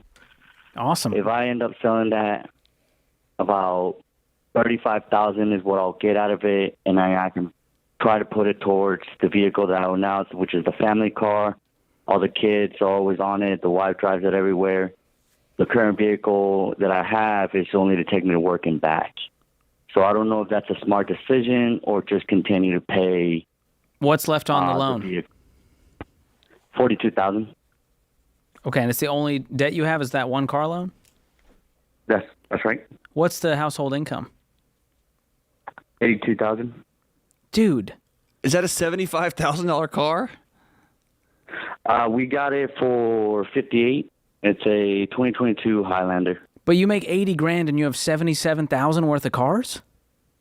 Yeah, so I'm active duty military, and we recently just PCS'd, moved to a new duty station, and the current home that I had at my old place, I was able to sell it and pay off all of my debt, minus this vehicle. Whew. That's just a lot of car comparatively to the income. So I would sell it only because it's too much car, not just because you want to pay off the loan. Yeah, I'd sell it, man. I hate to do that. I'd rather see you in a 2006 Camry that your buddies roll their eyes when you pull in. I'd rather see you in that until y'all can get a little more financially secure. The other option is selling the family car. Yeah, what's the family car? I'm talking about sell the Highlander. That's a no-brainer. Yeah, so that's the Highlander. That's the family car. And the other one is a 2016 GMC Sierra. I look on the market. It runs between 32 to 35. Private seller, I could probably get it for 36. And what about the Highlander? What could that sell for? That I have not looked up. How much money do you guys have in the bank? We have approximately $7,000. Tell me the specs on that Highlander. And fully loaded. I mean, it has everything. What year is it? 2022. How many miles on it? I think it only has 17. We got it brand new. Yeah, John will buy it. Well, I've been in the market for a Highlander for a while, and so yeah, you can get upwards of 40 for that without a problem. 38 to 40. And if you do it private market, you could probably get as much as 42, 43. So the question is, you have two options I see. You could sell your paid-off car, which doesn't free up a payment, but it does almost get rid of this debt. With your $7,000, you'll get there, right? Yes. Or you could sell the Highlander and get a cheaper family car. That's not $42,000. Okay. Or the super complex is I'd sell them both. I'd sell them both, and I'd probably buy a used Highlander back down about 6 or 7 years, and you're still going to pay a lot of money. You can pay $25,000 for it, but you're going to have cash, and you're going to lose that precious Sierra. And dude, I have a truck. I get it. You'll probably shed a tear as it leaves, and you can get yourself a used Camry and drive that sucker around, and it's going to be the worst being a military dude in Texas in a Camry. I get it, but man, you're going to be able to build something for your family. You're going to accelerate that a lot faster. Yeah. I like the plan of selling both and keeping the cars under $40,000 total and then having a fully funded emergency fund. It's a great spot to be in. Thanks for the question. All right, our question of the day is brought to you by Neighborly, your hub for home services. Take your home's efficiency and style to the next level with their convenient solutions from Shelf Genie, Window Genie, and Glass Doctor. Visit neighborly.com to schedule home service professionals near you. All right, today's question comes from Samantha in Virginia. My husband and I are planning to start paying off our own student loans. I owe about $30,000 and currently make $40,000, and when my husband gets out of school next summer, he will owe around $150,000 and make $100,000. My mother is guilting me into paying off the Parent Plus loans totaling about $100,000 that she took out to help pay for my education. She claims that before I went off to college, I agreed to pay off any loans she took out, but I don't remember this conversation, and I feel like she's making it up. On top of this, she has no job and claims she can't afford the loan. How should we go about this? Oof. This is more a relationship question than financial question. Yeah. So legally, you have no obligation. Your mom took out a loan in her name. And you're the one writing in, so I trust you. Y'all never had this conversation. She was so excited about her baby girl going to college, and she signed away all this money, and all of a sudden the bills are coming in. She's got no job, no way to pay it back. And now you married some fancy guy who's going to make 6 figures, and she thinks you're going to be rich, and she thinks you can just take all this on. So you have absolutely no legal responsibility on this debt. And if I were you, I would just pay it. Not because mom said that. Listen, I get it. She changed the deal on you. Whatever. It's my college. I'm gonna pay it. I'm gonna move on. It's gonna take me forever, and I'm gonna pay you last. We're gonna pay off the debt that I've got sitting in my name. We're gonna pay off my husband's debt, and then we will circle back to this sucker. But I would also not give her a penny. Not a penny. All of this would go directly to the loan servicing company if we get there. I don't know. That's how I'd handle it, man. It may just be me taking the high road and not wanting to fight. I'd get all the details on this because it's either napalm the relationship with mom and don't pay. Well, mom has already napalmed it. Yeah, it's over anyway. There's a lot of guilt. But looking at the numbers here, you'll have $180,000 in student loans plus the 100 parent plus, making $140. It's going to take a while. Even throwing 60, 70, 80K at this, it's going to take 3, 4, 5 years to get rid of this. But knowing that going into it is going to help you guys stomach this and going, all right, we got a huge pile to clean up, but we're going to have a great income to do that with. And we'll see what happens with the relationship with mom. No guarantees there. Thanks for the question. This is The Ramsay Show.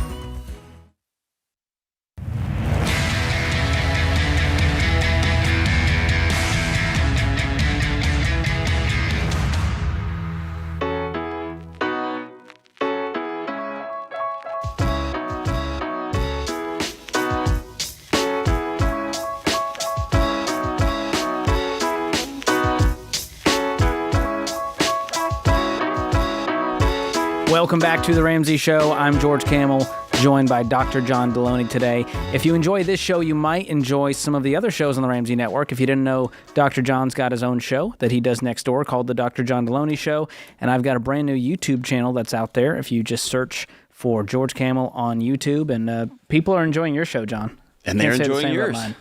Well, the comment section on YouTube is brutal. Have you ever been over there? Nope. It's a party, man. I do not go there.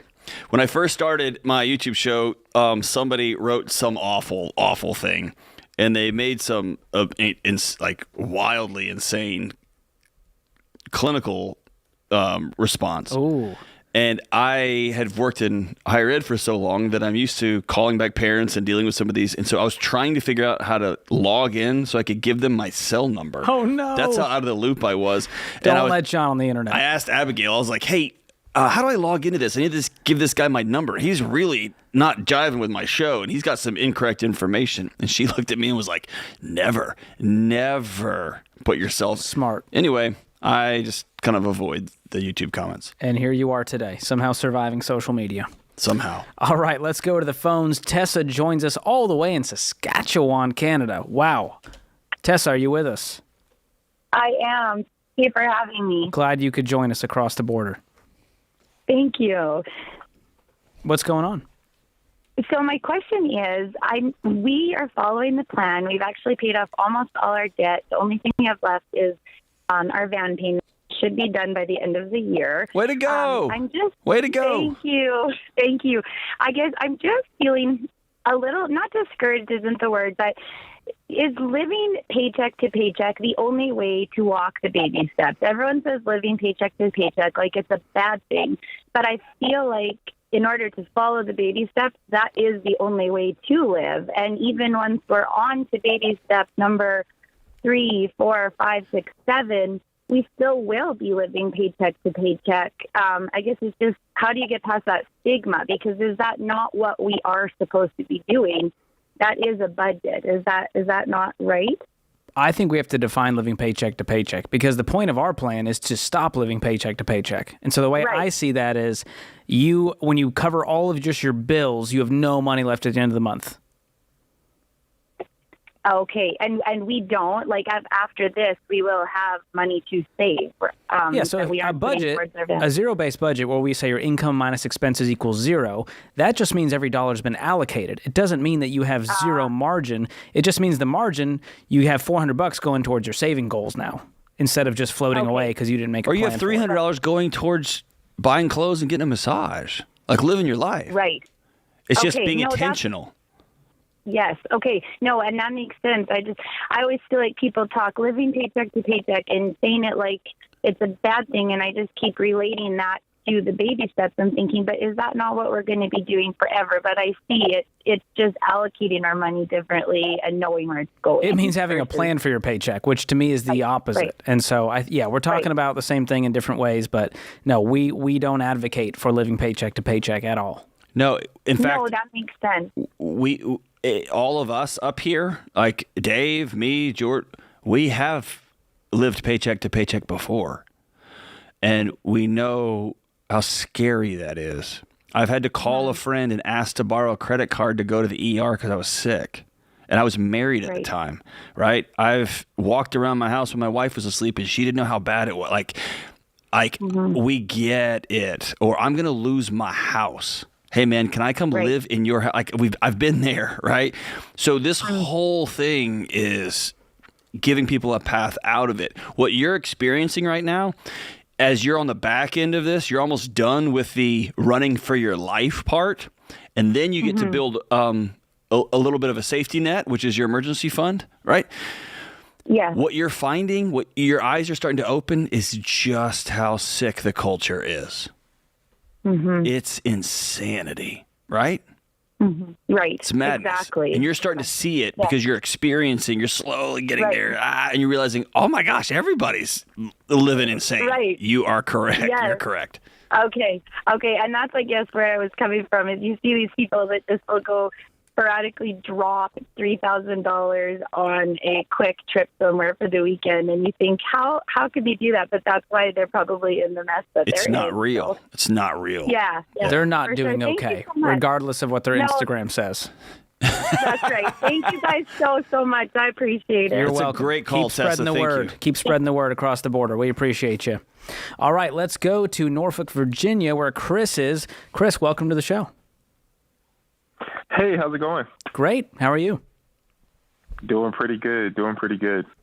What's going on?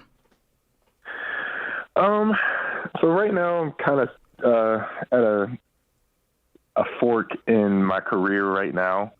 I got a job offer doing something that I'm not really passionate about. We're in the process of going through the baby steps. We're on baby step 2. And I'm working multiple jobs right now, but I'm not sure if I should if I do take this better paying job, I'll have to quit all the other ones. But it's something that I don't see it being long-term, like by any means. What is the job? Something so I'd be working, basically it's an office job. I'll be a scheduler. I'll be basically, dealing with like airplanes and whatnot. So, yeah. Now they think you're qualified for this. Did you apply for this job, or did they seek you out? I did. Okay. I did. So why did you apply for it? The job. Because I actually lost my job, and I applied for 2 jobs at the same time, and it took a really long time for me to get word back from the better paying job that is offering me the job right now. What's it pay? Makes any sense? It's not set in stone, but between 47 and 61,000. And what are you making now? Roughly 33. There's other things that I'm doing. And these are just side jobs you're doing? A bunch of random gigs? Yeah, basically. Okay. Yeah. How much debt do you have? 26,000. I would take the job. I'm taking it.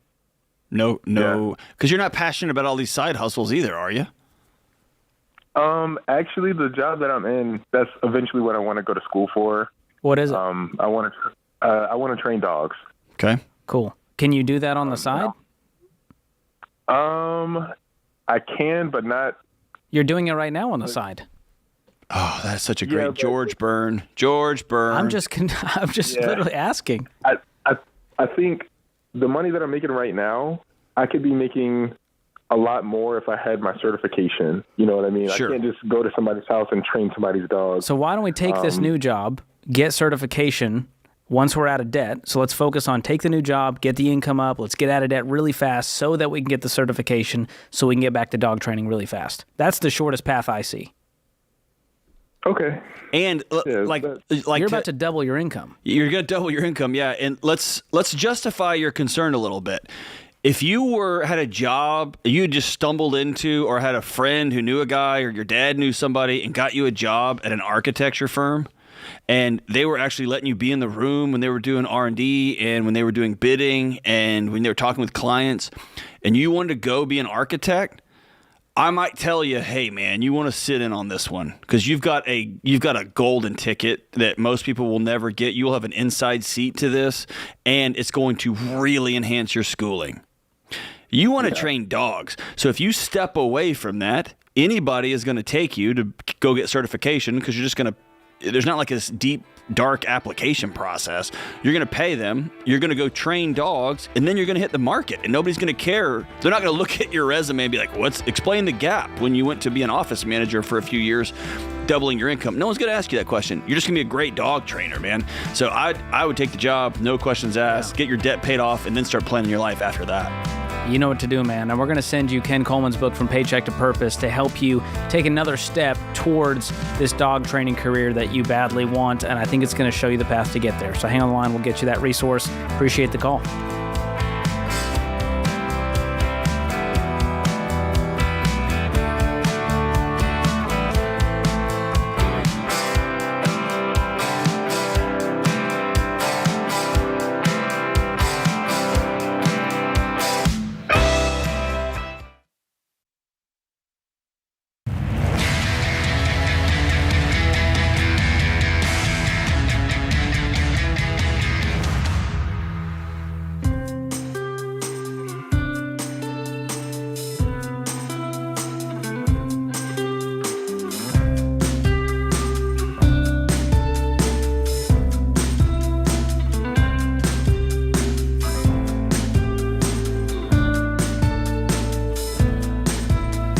Our scripture of the day comes from James 4:14.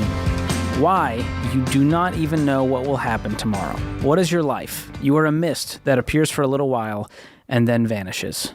Very emo. I love it. In a turn of events, Jack Black once said, I'm fairly certain that YOLO is just carpe diem for stupid people. Dude, Jack Genius. Black's incredible. He's Absolute incredible. genius. Hey, go back to that scripture of the day.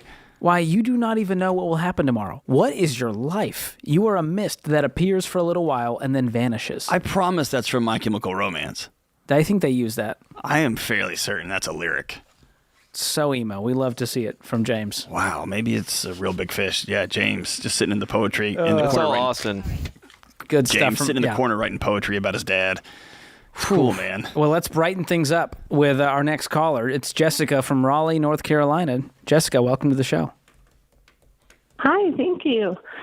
What's going on? So my husband and I are currently in baby steps 4, 5, and 6. We just kind of made it there in the past couple of months. Congratulations. And Can we cheer for you for a second? Way to go. Sure. That's awesome. How much you pay off? Thanks. I was about 24. Okay. Congrats. Way to go. That's awesome. Thanks. So my question is, I just also started a new job in March, and we have a 90-day waiting period before I can contribute to my 401k. And so I'm just kind of wondering in that waiting period if it makes sense to just kind of work on 5 and 6 until I can start 4. My husband's able to contribute to his, so right now he's, I think, contributing about 4 or 5%. But I'm just kind of trying to figure out what to do with the surplus in our budget. Could you contribute to an IRA? I could. I was waiting to figure out like more about what the match and if there's a Roth 401k before I put things in a different investment opportunity. Well, I think right now your best opportunity is the one in front of you, which would be probably a Roth IRA if you guys are underneath the income limits. I think we are actually above that. Okay, so you could do a backdoor Roth as well. Okay. So that's an option for you where you fund the traditional with after-tax money and then convert it over. And so that would be a good option for you. Again, 90 days is not going to make or break your retirement. And so if you wanted to throw it into the college fund for those few months and front load that, that's fine, or throw a little extra on the home. There's no, we're not legalistic around here going, well, you did it the wrong way, Jessica. You guys are doing great. And so if I were you and you wanted to follow the baby steps, I would allocate that money towards whatever investment I could. And right now, that would be an IRA. Okay, that's great. Thank you so much. Yeah, congratulations. And once you get that Roth 401k, you can do all 15% there. If there's good mutual fund options and there's low fees, that's an easy way to knock out your 15%. What's a low fee? Well, I know what a low fee is, but comparatively to a Roth IRA, there can be different fees depending on what fund you're investing in. It's generally like a 0.06%. Okay. They're not huge, or 0.2%. But depending on what 401k you have and the IRA you have, it might be a wash in the end. Okay. All right, let's move on to Brian in Tampa. Brian, welcome to the show. Hey, gentlemen, thank you so much for taking my call. I know you're up against it, so I'll try to be brief. What's going on? My fiance and I, we got engaged back in October, and we found Ramsey a few weeks ago, so we've been diving in through the content and trying to watch all the YouTube content. We currently have $180,000 of debt, the majority of that being student loans, but we also have two cars. Her car is $23,300 at a 6% interest remaining balance, and my car is $12,500 remaining balance. Our combined income before taxes is about $135,000. My question is if we should keep the cars, and then my second question is, at what point during the baby steps should we start saving up for a wedding? Okay, so when is the wedding? We haven't set a date yet. I think we still just kind of want to work through our debt first. Whoa, so you want to wait until all the debt is paid off to get married? Possibly, yeah. That feels like it's going to take a while. You're going to be engaged for 5 years? So where we're living right now, our rent is relatively low. It's about $1,000 a month. So I think our shovels are big enough to work. Oh, you guys are already living together? Yes. Okay, that explains some of it. How much do you make? Together we make about $135 before taxes. Okay. How honest can I be with you? Medium or full? Full. You promise?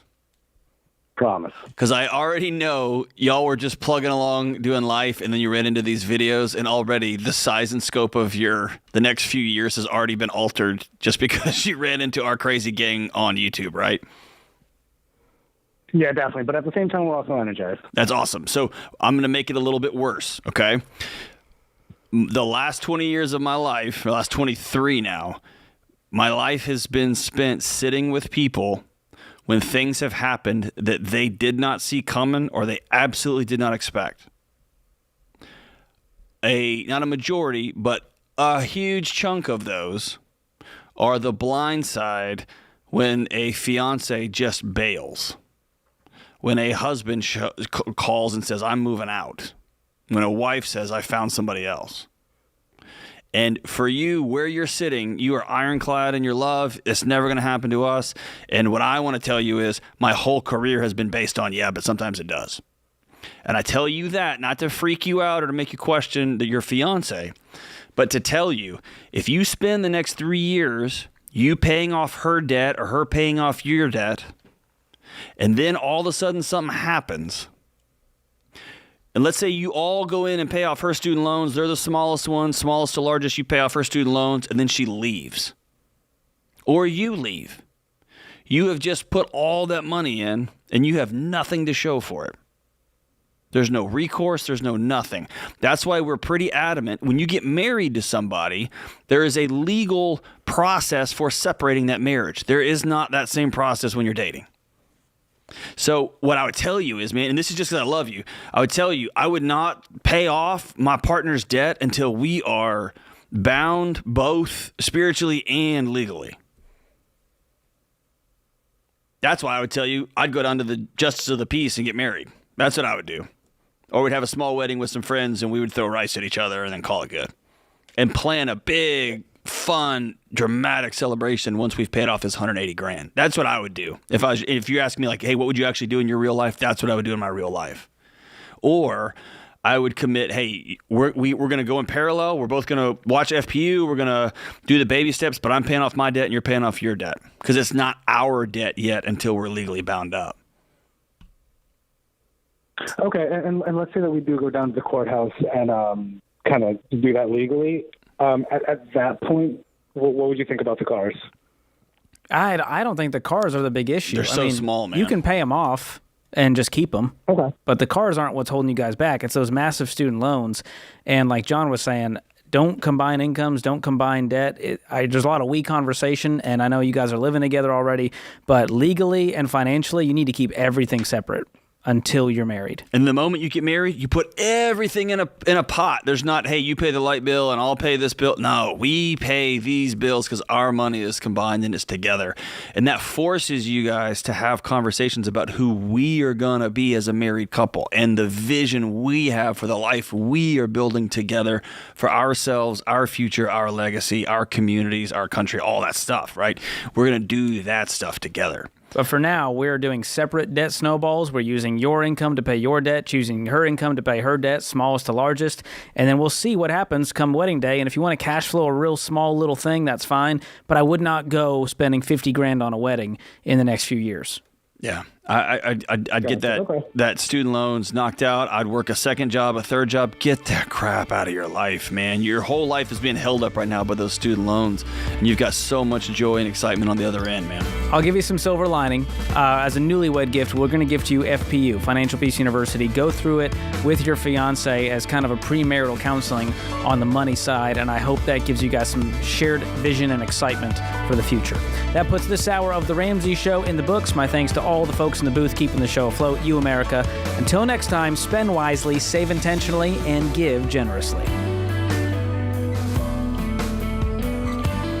Hey, it's Dr. John Deloney. If you like what you heard in this episode and want to know more about getting started on the Ramsay baby steps, go to RamsaySolutions.com and click on the Get Started button. We'll help you figure out the best next step for you based on your specific situation. That's RamsaySolutions.com and click Get Started.